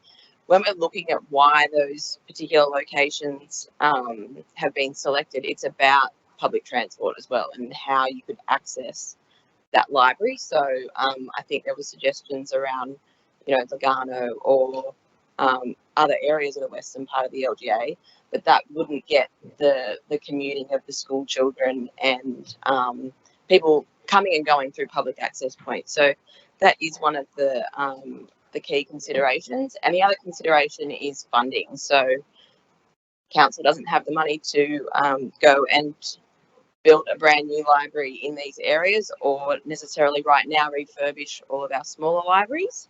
And therefore we do need other contributions, which is why Mortdale has also been flagged, because it was in conjunction with the Mortdale master plan. Leveraging off the asset. And General Manager, if I would just a follow-up question, if we go ahead with this motion, are we locked in to Mortdale? But it's really just looking at this particular site, and would it be feasible here? We probably don't have a lot of choices, because we need to start with an asset we own, because we will be limited with funds. But you know, it doesn't lock us in necessarily, but it's certainly certainly a site that's been talked about by council for some time, because we've always seen that the opportunity for this site in Mortdale is not just for it to be a development site, but to be a site that delivers something for the community. You know, that's why we hold assets, because it gives us an opportunity to deliver back to the community new and better assets back into the community. So that's why this site has been looked at. It has been discussed for a little while, because it's one of the few sites we have in a town centre we could leverage off, large enough probably with a footprint that could work for a library. And we need to test that, and that's the purpose of the feasibility. Okay, now who was first? I think Councillor Moore. Just quickly, I just feel that we're probably giving our smaller libraries a death by neglect unless we refurbish them and bring them more up to date. So, you know, let's not discount that. Thank you, Councillor Jamieson. Just a question. On the off chance that, you know, they did mention $8.5 million. Is there a way of being a bit creative? Like, we know that we've got Glen Lee Library in that area. I don't know. I'm just saying, do we have to just think of, let's just put a library in Mortdale? I'm just saying, can we be a bit creative? I don't think, with all due respect, I've got to say this. No one's saying that we're just going to put a library in Mortdale. We're not asking for a feasibility, from what I gather. And apparently, from what I can see, this is basically what I'm bringing up. What I can see is that the council officers have done some work, and they've got some very sustainable reasons to look at Mortdale.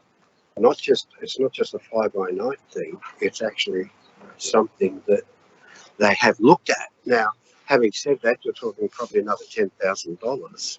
I don't think it's going to be a waste of money. If it's going to be, anyway, that's just my opinion.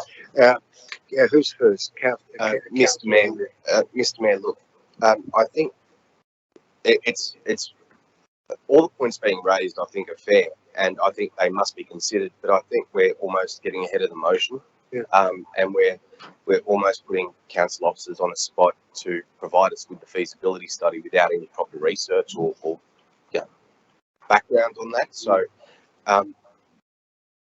my suggestion is the motion is there. Why don't we allow council officers to go back, provide us with the report so that we can actually read it? Then we may have questions. That may then go to a briefing, or it may come back to us for some sort of consideration, so that way we can actually put forward our questions, because a lot of the questions that are being posed tonight may actually be answered by the report that's provided by council officers. So let's get the ball rolling, because someone needs to sort of give it that little bit of a push, and then once it starts rolling, then we'll get the reports back.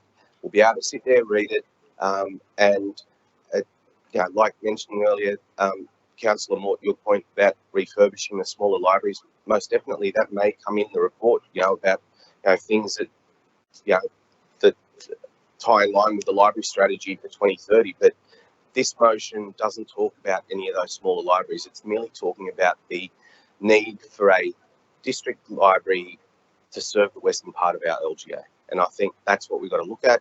Let council officers provide us with the report, and then we can go from there. Thank you, Councillor. I think it was Councillor Lansbury, and then it was Councillor Andy Abraham. Thank you, Mr. Mayor. I'm actually going to ask a question of Councillor Smerdley via you, if I can, please, Mr. Mayor. Yes. Just following up, Councillor Borg asked you if you'd consider deferring it. I'm going to appeal to you to do that again, based on the fact, just hear me out for a moment, the workshop that we had was back in 2019. Thank you. Okay. The workshop that we had as councillors was back in 2019, and I just did a quick head count, and more than half of the council now wasn't on council at that point in time, and I think that it would do everyone a real service to actually be a part of that. We've had a few different views expressed tonight. I understand where you're coming from. It's your ward, and clearly you would like to try and get it directed into your ward. But at the time, my understanding was the western part of the LGA, not specifically Mortdale. So I'm just going to appeal to your better nature and ask you to please reconsider and consider deferring it to a workshop, so we can get all of the information. The councillors that weren't here on the last term will have a better understanding of what the strategy involves, because I'm not sure everybody would have read it all, because there's so much that we do need to read just to get through our normal business at council. So over to you, Councillor Smerdley. Your thoughts on that, Councillor Smerdley? Okay. Councillor Andy. We'll get there. We'll get there. If I can ask a question through you. Yes, by all means, do that. And specifically to Councillor Smerdley. Yes. Just for consistency, would there be any utility to amend the notion of motion to say that the new library in the western part of LGA rather than specifying Mortdale? Because there seems to be inconsistency in respect of the motion and what's being sought in the notion. Well, the service is this building for a new library in Mortdale, but they may come back and say, so the whole point being Mortdale service part. But if they come back and of suitable development in the alternatives.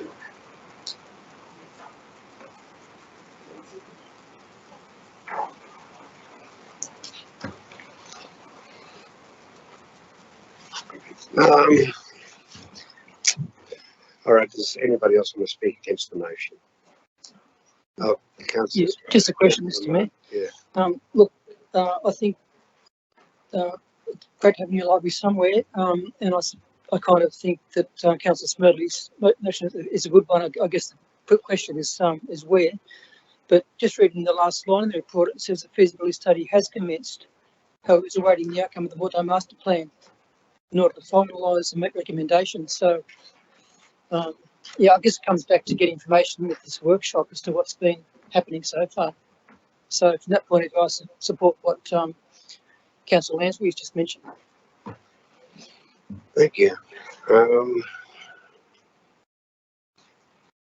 Okay. Can I just, So, Councillor Green, yes, by all means. sorry, Catherine, you before me. Hmm? To the acting general manager, but indeed, if necessary, to the whole team. My understanding from the answer that you gave earlier in terms of Mortdale was that we actually have property holdings in that shopping centre. The other shopping centres in the western part of the LGA are places like Chivers Hill, and I don't think we do have any property holdings there. Riverwood, where we may, but I don't think we have significant property holdings, and if we did, it is right on the boundary, on the extremity of our council area. Peakhurst, I can't think of us having any property holdings in that shopping centre. So then we're moving more towards Narwee and Beverly Hills, which are again on the extremity of our LGA. So to my mind, Mortdale then becomes, by virtue of the fact that that's where we do have property and nowhere else do we, except for parks, which we're obviously not going to develop with a library. There's a golf course. We're not going to, as I say, green space, we're not going to take away. And Glen Lee, if we ever purchase it, well, that's right at the far end, and it's green space potentially as well. So isn't that one of the reasons why Mortdale sort of becomes a shining opportunity, because it meets centrality, it meets accessibility, and most significantly property holdings, because to purchase property in a Peakhurst or a Chivers Hill, again, a Chivers Hill's at an extreme, would make the whole project even more prohibitive. I think that is correct, Councillor Green. In fact, as long as I've been an employee here at Georges River Council, the issue about that land in Mortdale has been a consideration for council. So that's a period since the beginning of 2019, because it is an opportunity for us to do something, give something back into the community in terms by leveraging off that land. And we don't have that many opportunities for that reason. You said we don't have land holdings of a reasonable size in other centres, and ideally we do want to make sure that it's in a centre so it's accessible to people. And if you think about Mortdale, there's public transport as well as the residents who live in that area, and even local parking. So it does have some distinct advantages, and I understand the reasons you explained are exactly the reasons why Mortdale became a focus. It wasn't a decision, it became a focus of where we could look at. Look, I understand where Councillor Green's coming from, and I also understand the comments made by the General Manager and the Acting General Manager and Ms. Christy Don. I'm looking at both sides of the story at this point in time, and I've got to say I am swayed to supporting the motion, because I actually feel that there's enough information that's been provided by the Acting General Manager and Ms. Christy Dodd to indicate to us that the right place to put it is actually Mortdale, because we've got the properties and we've got and we're hoping that if we get some of the 6 stories, we'll get some Section 11, 711 contributions. But at the same time, we do have a number of councillors, because all this information that the acting general manager is putting out at the present moment is to some people new, and I think that before we go ahead and do that, it may be wise just to have another briefing session, and the briefing session is to happen as a matter of urgency.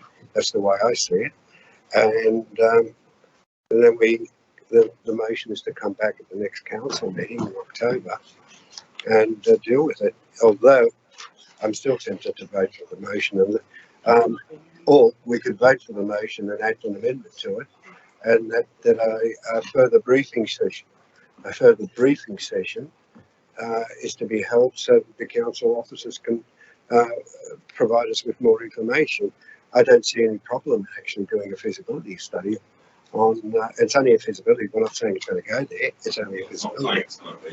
Yeah, it's okay, Councillor Smurley. Thank you. I'll put that amendment to you. Sorry, Councillor. Did you want to say something? I did actually. Did you want to add to? Well, I asked a question. Yeah, I asked a question last time, but this time I've actually just wanted to briefly speak against it. I just don't feel that there has been enough consideration for what the library strategy actually already says. That's why I thought that we should workshop it before we commit to it.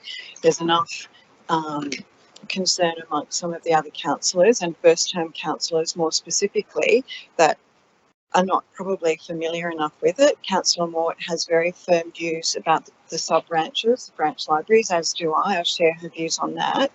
The information that Councillor Green expressed tonight about land holdings in Mortdale, that's really useful information, but I think we need to look at it, in a total sense and not just lock ourselves into Mortdale at this point in time, which I feel that we're doing when, you know, I have to say, given the opportunity, we were not able to lock in rebuilding a pool at Cars Park when it was existing because we weren't able to do that. So I sort of feel that it's a little premature to be just conducting that feasibility study in Mortdale. I think we need to have a workshop with the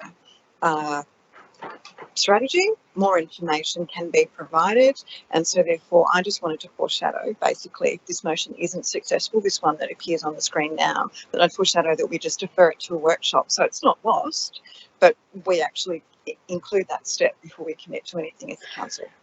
Councillor Smedley, are you happy to do that? Think about it.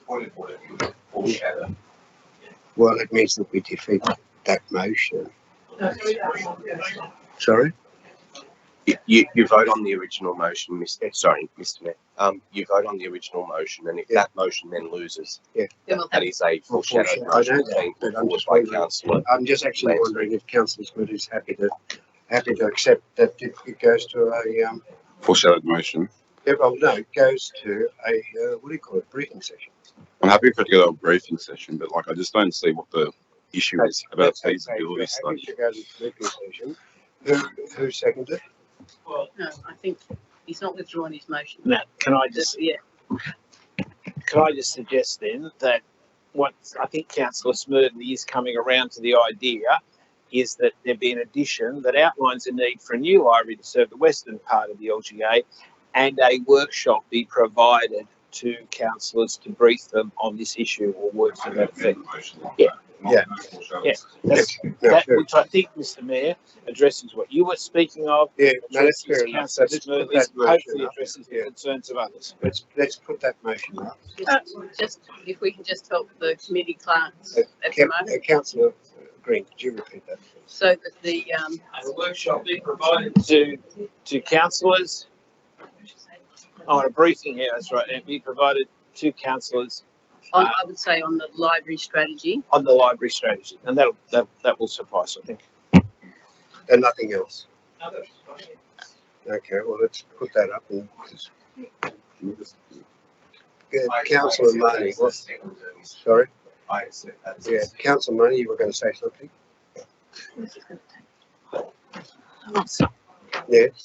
Thanks. Before we go ahead, I did mention before that the motion is the council investigates suitability and feasibility of a new library in Mortdale, but it does say at the end of that agenda item, the study has already commenced. Sorry, what was that? The studies at the end of the agenda item, it does say a feasibility study has already commenced. So we're going to have more than one study, or No, well, no. Council. So work has already commenced Christy, on looking at a library in the western part of the LGA. A feasibility has not commenced on a library located at Mortdale. It's Councillor Jeff. yeah. Yeah. That's good enough answer. Yeah. All right. Well, look, Councillor Jamieson. Sorry, I'm a bit confused now. So are we doing the workshop before we decide on Mortdale, or are we deciding on Mortdale and then deferring? It's not the motion. Oh. Sorry, I'm just a bit confused now. So are we doing, we're saying Mortdale and then doing a workshop, or are we doing a workshop? No. I think what Councillor Green's amendment that has been accepted by Councillor Smedley and the second is that a workshop is to be held, basically. Is that? That's the motion in front of you that's on the screen. It is saying that it's still doing the suitability and the feasibility and doing the workshop. That, are you saying the suitability and feasibility for Mortdale? Yeah. Yeah. So that knows the need for a new library to serve the Western Coast. But it does say anything about a workshop. No, there's nothing says that's in the workshop. And a councillor briefing be provided. Yeah. No, okay. And a councillor briefing be provided to councillors on the library strategy. I just have a question, Mr. Mayor. Is there still a foreshadowed motion? Sorry? Is there still a foreshadowed motion? Well, I presume it's up to Councillor Lansbury. Do you have a foreshadowed motion, Councillor Lansbury? Well, it's not up to me. I mean, it's up to his motion. I think you should put it to the vote and then if it doesn't, then I might foreshadow the motion of very Well, you wouldn't need to unless you're deferring it for a workshop. You need to defer it if it's defeated. This is getting a bit muddled. Councillor Smurfy, what are you prepared to accept? Mr. Mayor, okay, so how about I move that we put the motion. Okay, well, I'm putting it to a vote. I don't think you're going to have to go around the table. Yeah. Do you have a question? Oh, well, I think Councillor Lansbury answered that. She said, now, I think you're going to have to go around the portion. Mr. Mayor, your vote, please. For. Councillor Amber Capehart. Against. Councillor Borg. Against. Councillor Elmere. For. Councillor Green. For. Councillor Jamieson. Against. Councillor Lansbury. Against. Councillor Liu. For. Councillor Marnie. Yes. Councillor Mort. Against. Councillor Smedley. For. Councillor Stratokopoulos.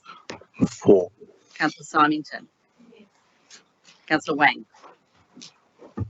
Against. We're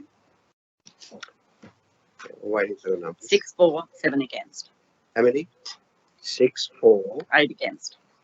I declare it lost. That's okay. I declare it lost. Now someone could move. Now, someone can move for shadow motion. That's Or fine. you can just have it lost.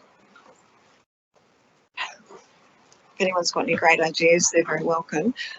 Basically, that the issue of the suitability and feasibility of a new library in Mortdale be deferred to a council workshop. Something about the Georges River Libraries that includes a presentation on the Georges River Library Strategy 2030. We need to flesh it out any more than that. That's clear enough. But should we be saying that it's going to be in Mortdale when the feasibility hasn't been completed? We can't do a workshop on the location of the library if the feasibility hasn't been done. Yeah. I don't want to wipe, to be honest with you, Councillor Nancy, I don't want to wipe out Mortdale altogether. If we're going to have a thing on the Western region and we don't take Mortdale into consideration. Feasibility for a new library in the western part of the LGA be deferred to a workshop in conjunction with a briefing on the Georges River Library strategy, maybe.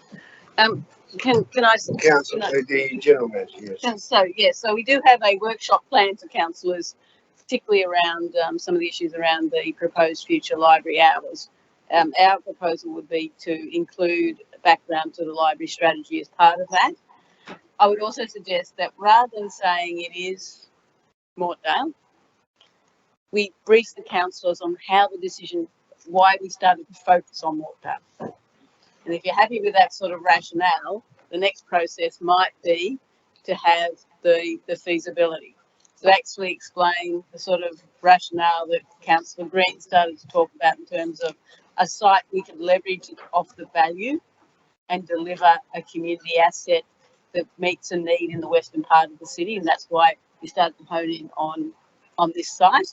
So if it was to work to that effect, it'd be deferred. Well, can we just go to, a council briefing be provided to councillors on the library strategy, which is nice and broad, takes in everything you said. And we will bring the issue. And that's, as I say, I think, so just go with the last phrase, clause. I failed 1970 English. The council briefing be provided on the library strategy 2030. Yeah, Can I just confirm it? Can I actually put this on record that you will bring back information on Mortdale? Yes, because we'll explain why I'd really we started like to to know focus what on that information is. Yep. Okay, We so, will because I think it's rather important. have my word. Yeah, I think it's rather important because I've heard a number of things that have been mentioned tonight with regards to Mortdale, which I'm beginning to favour Mortdale. So if we don't get that information, I'd be very upset. Yep. Councillor Ambia Heath. Can I second that motion, please? Sorry? Yeah. Can I second the motion? Of course. Of course, you can second it. All right, but that is the agreement that we will get information on Mortdale. Mr. Mayor. Yeah, we will. We're fixing it. Yeah, Councillor. Yeah, that's the point that I was. Yeah, we're just fixing it now. What is it? Just need to say that councillors be provided with a briefing on the library strategy 2030. That's the motion I hear from the councillors. Yeah. Sorry, Marina. So if you go to that foreshadowed motion, the council be provided a councillor briefing. Yeah, so you've got to delete all that. Yeah. The council be provided a count. Yes. A council briefing that covers the library strategy 2030. Yep. Okay. Well, that safely gets us information. Yeah, thank you. I hope. Make sure I want to know about Mortdale. Okay. Now, well, I'll put that. All those in favour say aye. All those against say no. Thank you. I declare it carried. Street signage replacement, council.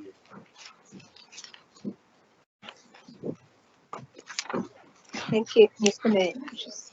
I would like to move the motion. Is anyone going to second the motion? We've got a second, Councillor. Thank you, Councillor Simon. Yeah, the motion is pretty straightforward. I wanted to include 2 points in my motion that council officers develop a program for proactive street sign replacement to inform our 2023-2024 budget bill. The second point is that council officers promote the way in which our community can report a faded or missing street sign. To put it simple, where these my motion coming from is I think one is from my observation. The second is from the community.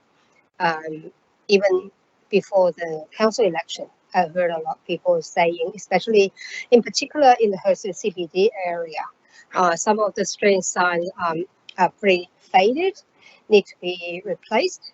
Then I talked to the director. I know it would be big budget if we do in a whole run at one time. So that's why I wanted to put in a 5 years budget, or we look at how we are going to put it into a few years.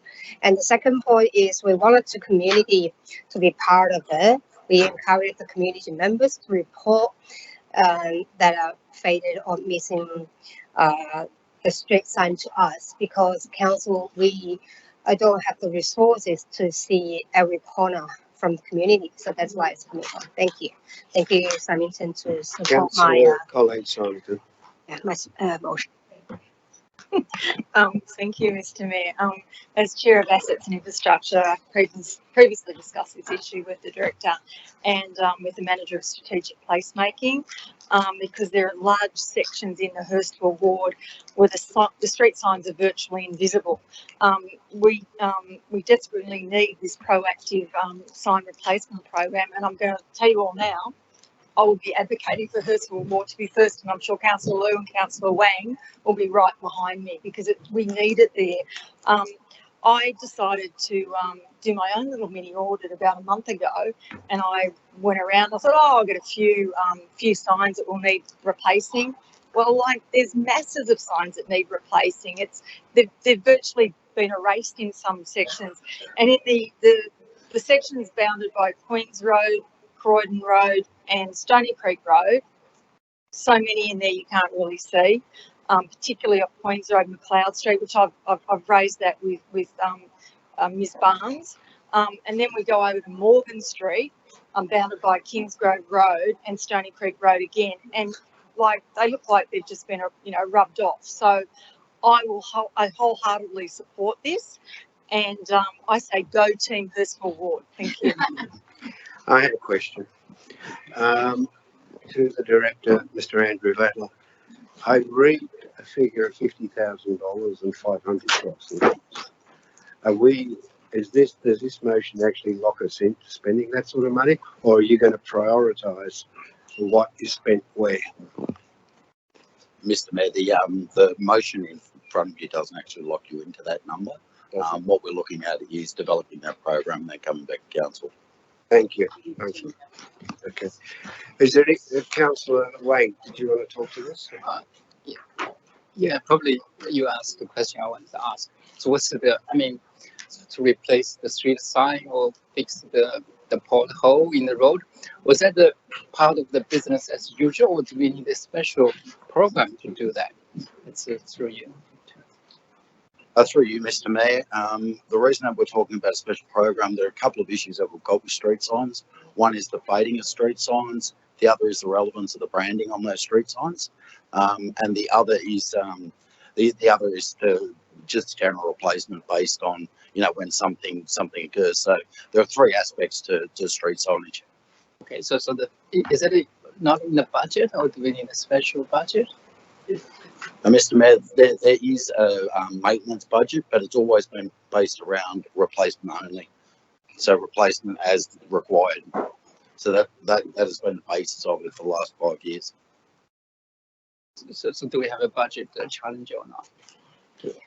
There's a budget for replacement of, I guess, damaged street signs or street signs that have fallen off post, but there's not a proactive replacement program in place across the LGA. So we need the actual budget. It's additional, yes. Okay, thank you. Thank you, Councillor Wang. Does anyone want to speak against this? Okay, I'll put it. All those in favour say aye. All those against say no. And declare it carried. And now the street signage. Now we're going to Cogra War Memorial Pool. A grateful community remembers. Councillor Lansbury.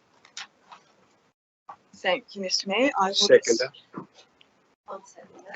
Thank you, Councillor Moore. Councillor Moore, get used to it, please. Thank you. Thank you. I just wanted to say a couple of words given the lateness of the hour. Because you're going to miss out. One day you will miss out. Okay. There's going to be a serious issue. Okay. Okay. Now, Councillor. Yeah, I just wanted to speak very briefly to this, given how late it is and everyone's tired and all the rest of it. I just wanted to add the motion that I'm moving is printed here before you as well. And just to remind people that a couple of years ago, I did put up a motion at council, which to my great disappointment was just defeated, which was seeking council support for the grant funding for this application to the Department of Vet Affairs War Memorial Fund. Cogra Bay Progress Association took it up, and they, in conjunction with Cogra RSL, had made a successful application, and they engaged Dr. Darren Mitchell, who did a really interesting report. We were fortunate enough, a number of the councillors, to attend a briefing by Dr. Mitchell at Cogra Bay Progress Association meeting, and it was a really interesting report. And for those of us people who are as old as me, who remember the pool in its infancy when it was a really red brick old building and the circular driveway and all the rest of it, the photos within the report really took me back to when I was a kid, because it has changed a bit over the years. Sadly, it's in a terrible state of disrepair now, but I would just commend to everybody to have a look at the report. It's really interesting. It just goes to show when the community comes together to achieve something. The committee for the pool first met in June 1962, and the pool opened 4.5 years later, which is a pretty amazing achievement back then. There's a lot of determination, and the former mayor of Cogra, Ken Kavanagh, was very instrumental in getting it off the ground. And, you know, our forefathers went to a lot of trouble to do it, and that is why we wanted to have that history documented, because I learnt stuff that I didn't know. And we're also very fortunate to have such great resources at Clive James Library and our local studies team, so thanking them as well, and Cogra Bay Progress Association for taking the running with this and doing it. There is a link here in this motion which takes you to the full report. Since that time, there's also a one-page executive summary which really encapsulates what the report discovered and uncovered during the research program. So just seeking your support, councillors, on this, and I cannot encourage you enough to have a look at the full report. It's really interesting reading. Thank you, Councillor Mansouri. Councillor Moore, would you like to say? I have to say, I also attended that briefing from Dr. Darren Mitchell. I actually had met him a couple of times, and we went through. I introduced him to some of the people that would have had some information, and supplied him with some photos that I had been supplied with, and they did an outstanding job of this, putting the history together for the pool. I think it's something, dare I say, that we need to get that pool rebuilt there at the same spot, because it just means so much to community past and present to have it right there where it belongs. Thank you, Councillor Moore. Does anyone want to speak against it? I'll put it. All those in favour say aye. All those against say no. I declare it carried. Contribution of Legacy Blackshaw. Councillor Green. Thank you. I'll move that motion. Second. Do I have a seconder? Councillor. Seconded by Councillor Symington. Thank you, Mr. Mayor. I noted earlier your contribution to the Mayoral Minute and reference to Les Blackshaw, who was a great worker for this community, particularly the Hurstville component of our community, well over 100 years ago. And it's worth noting his contribution. A number of people have commented tonight. I know councillors Mort and Borg both commented on the importance of sport within our community, and Les Blackshaw was certainly a driving force in that. As I say, over 100 years ago, it was his drive and enthusiasm, and literally he's putting his shoulder to the wheel that actually saw that magnificent facility, Hurstville Oval, that we have developed, as I say, from about 1909 onwards. But not only was he a great servant of sport, he was a servant of so many other organisations locally. Served as mayor on this council as a 28-year-old, but he was also a great philanthropist. I've heard many stories of him as patron of organisation, presenting books to young people who'd won various awards. He was also someone who was involved with a lot of cultural aspects as well. And one of the things that was done to recognise his contribution was obviously the creation of the Blackshaw Pavilion, which used to sit at the top end of Penshurst Park, just where the Hurstville Aquatic and Leisure Centre currently stands. In fact, Blackshaw Pavilion was there for many years, even when Hulk was built. But Hurstville Council, after the building had been there probably about 70 years, decided that it needed to be taken down. And I think we should, as I say, recognise Les Blackshaw, his contribution. He was also, during the First World War, it's my understanding that his brother died in the First World War, and I haven't confirmed this, but I think he may have also lost a son in the Second World War. Certainly, his son Bruce still lives in Blakehurst, and Bruce would now be at least in his mid-90s, and he himself also a great contributor to the local community, obviously taking after his auspicious father. So I would, and again, congratulate the Mayor on his comments with regards to Les Blackshaw. And I'd finish by saying, taking on board what the Mayor said about the new pavilion at Hurstville Oval. I think in the future, if there's a determination to name that pavilion, I think it'd be most appropriate to consider Les Blackshaw because, as I say, of his role. And the final thing I'll say, there's a number of notes in the comments there. They would have been provided by John McRitchie. And I know Councillor Lansbury just spoke about our local studies centre at the Clive James Library and also at Hurstville. And John McRitchie does a magnificent job on behalf of this community in his diligent research of so many of our wonderful forebears. And I think I'd definitely like to place that on record as well. Thank you, Mr. Mayor. Thank you, Councillor Green. Councillor Symington, did you wish to add anything? No. Obviously, no one's going to be talking against that, so I'll put it. I know it's an assumption, but I think it's fair. So, I put it. All those in favour say aye. All those against say no. Okay. Now, we are now going again to Councillor Green, traffic study at Peakhurst.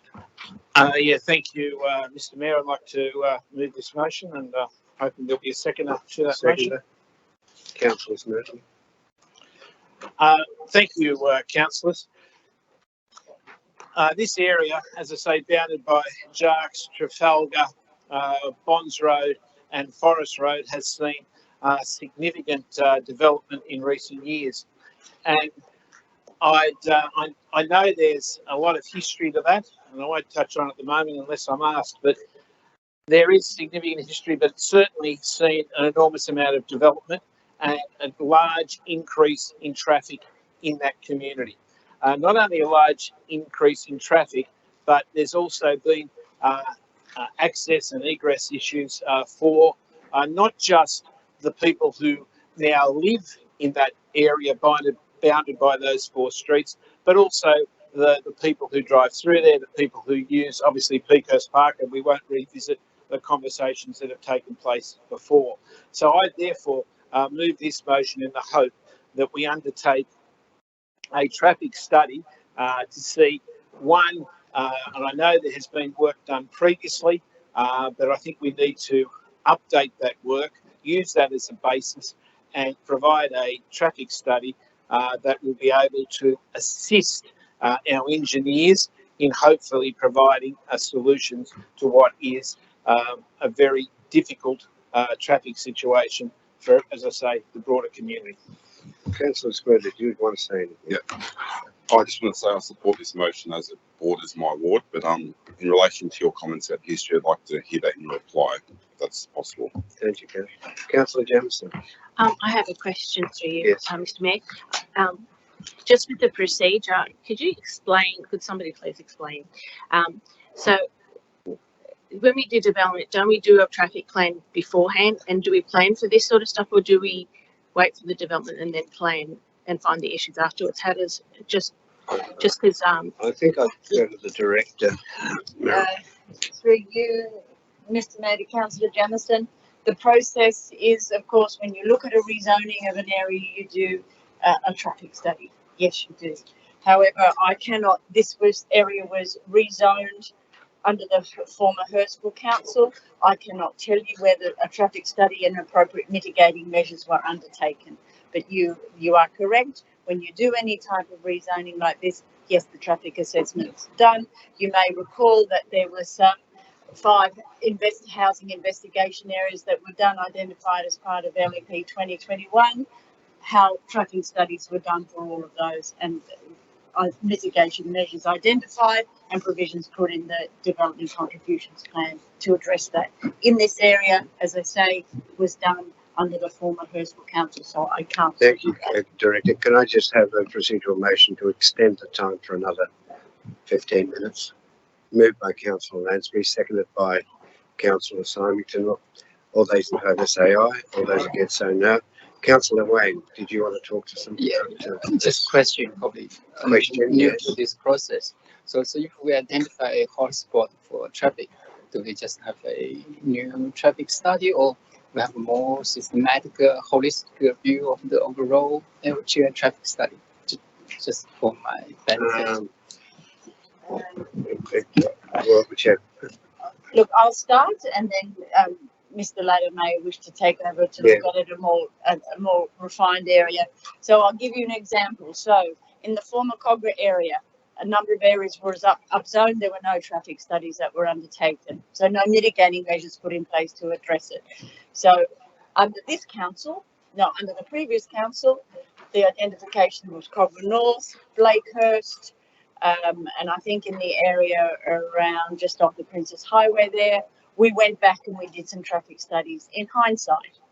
And then, but it is very difficult when the rezoning has already happened and the development has started to occur to start to do mitigating measures in those areas. So you can do it, but it is better, as I've explained, to do when you are looking to rezone an area or change an area, you do that traffic work up front and you get your contributions plan worked out, you get the mitigating measures to address if there is an increase in volume worked out as well. Thank you. Sorry, just follow up. So is it like too late, or when it becomes a problem, or you should be proactively planning the traffic? Maybe it's something that maybe it's the Director, Andrew. Yeah, Mr. Mayor, what we'd be looking at is we'd be looking at the entire precinct around that area. To say it's too late, we can't really tell until we've actually done the traffic study. We do know that we do have heavy congestion around all of those streets. That seems to be exacerbated over the weekend when we've got weekend sport in that area as well. Thank you. Councillor Wayne, do you have you. further question? Thank you. Well, that is anybody going to speak against it? No, it's no one will speak against. I'll put it. Can I get my right of reply because I want to answer Councillor Smoothy's question? Okay. Sorry. Yeah, thank you, Mr. Mayor. Yeah, there is significant history around this area, and some of that minor part of it, and I'm sure potentially more of it will be played out in a statutory authority, because basically this area was rezoned by Hurstville Council, and I think from memory about 2013, and there are a number of criteria that the community were concerned with that weren't met, and there was also a number of issues raised both at that time and certainly later about certain land holdings that people may or may not have had, and that's why others are undertaking investigations. But certainly, if you try to drive a garbage truck down Lawrence Street or Gover Street to pick up the garbage, it is extremely difficult when cars are parked on either side of the road. And there's also been, as I say, significant development along there. As I say, there's a lot of history. And in fact, Mr. Mayor, I'll just broaden that a little further. From about 2014, senior members of staff at the then Hurstville Council, when I was in casual conversation with them, would often say to me, would I stand at what was to then be the 2016 election? And the reason they asked me to do that is because they had general concerns. And I considered that for a fair period of time from 2014 onwards, and then decided, well, I didn't have to make a decision in 2016 because the election was put back to 2017. So in the meantime, a former member, now former member of the senior staff at Cogra Council, I was also speaking to me. He had obviously heard rumours that I was potentially going to stand, and that person also encouraged me to put my hand up for what was to become Georges River Council. In mid-2017, I took that decision because of my concerns also with the publicity that had been generated in and around not just the site to which we refer tonight, but other sites. And I took that decision and was fortunate to be supported by the local community, and particularly by Councillor Symington, to not only be elected, but to get a significant percentage of the vote. As it turned out, my desire to be a councillor to try and assist the staff at the then Georges River Council to thwart the efforts of others turned out to see me elected as mayor. And I'd like to think that in the period of time, and it was my intention, as I say, to do one term of 3 years. As it turned out, the 2020 election got postponed for 12 months. So it turned out, with the support of councillors, I was in the position of mayor for 4 years. And I'd like to think in that period, council managed to achieve, thanks to the efforts of the senior staff and indeed all the staff at Georges River Council, significant benefits for the community. And when we reflect back, we cannot get away from the efforts that were made by staff, recognising that in that time there was also a significant pandemic that impacted on the time and efforts of our senior staff. But they were able to come through that.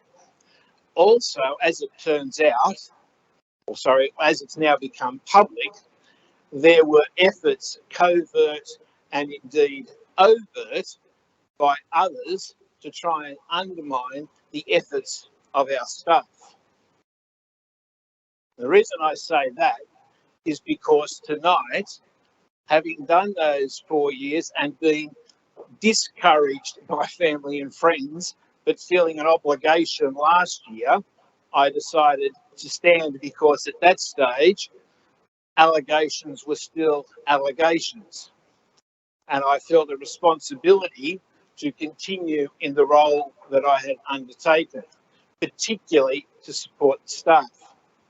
The sad and unfortunate part of that is that the leader of the staff, and I'm sure those sitting at the front table tonight, would recognise that then General Manager not only had to deal with the normal operation of council, but also all the impacts and effects of COVID, while also confidentially dealing with all the background work that was being undertaken by a statutory organisation.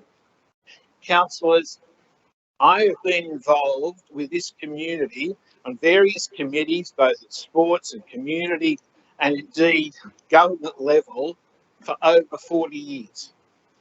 In that time, I have had the privilege of working with some of the most capable leaders in the public service. Indeed, served with a number of public service medal recipients at state government level. None of those people were any better in their role than the former General Manager of this council and the leadership that she provided. Recognising, going right back to where we started, there were issues such as the one we discussed tonight, bubbling away in the background. Councillor. Yeah, I'm really finished. Yeah. Well, yeah, as I say, I'm trying to get on to what I know. we're going to have 5 minutes Yeah, left. I'll be very quick. Yeah. All I'll say is this. Without that leadership of the General Manager and those who sit before you, and some who are on leave, and some who have sadly left us, this council would not have been able to operate as effectively and as efficiently. And we should always have the highest regard for that leadership. So tonight, councillors, as we stand here to debate this motion, I thank you for your support. I thank particularly the support of the executive team and all the staff who I've had the pleasure and privilege of working with over the last 5 years. Because before the end of this year, I will retire from my position on council, and it's somewhat ironic that the person who will take my place, Veronica Ficara, I first stood against her aunt, I think it was 1983, for Penshurst Ward as it was then, the Hurstville Council. I lost. In 1999, I stood for state government against Marie Ficara, and I was fortunate enough to win. And now, taking my place, as the process goes, will be her niece, Veronica Ficara. I will speak with the acting general manager and the mayor to work out the best and most efficient way for my resignation to be implemented. And I'd finally say thank you for supporting this motion. Thank you. Thank you. Councillor Green, you've actually come out of left field and made that comment. That are you saying you're not going to stay till you're going to stay possibly to the end of this year? We'll discuss. Okay. All right. Right, this is the motion. Let's move on. Thank you. Okay. Yeah.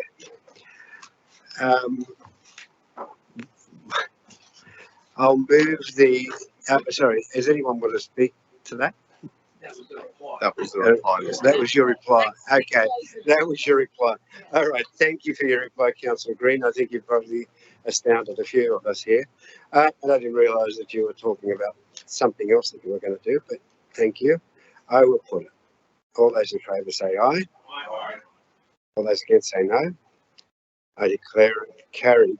We have 3 minutes.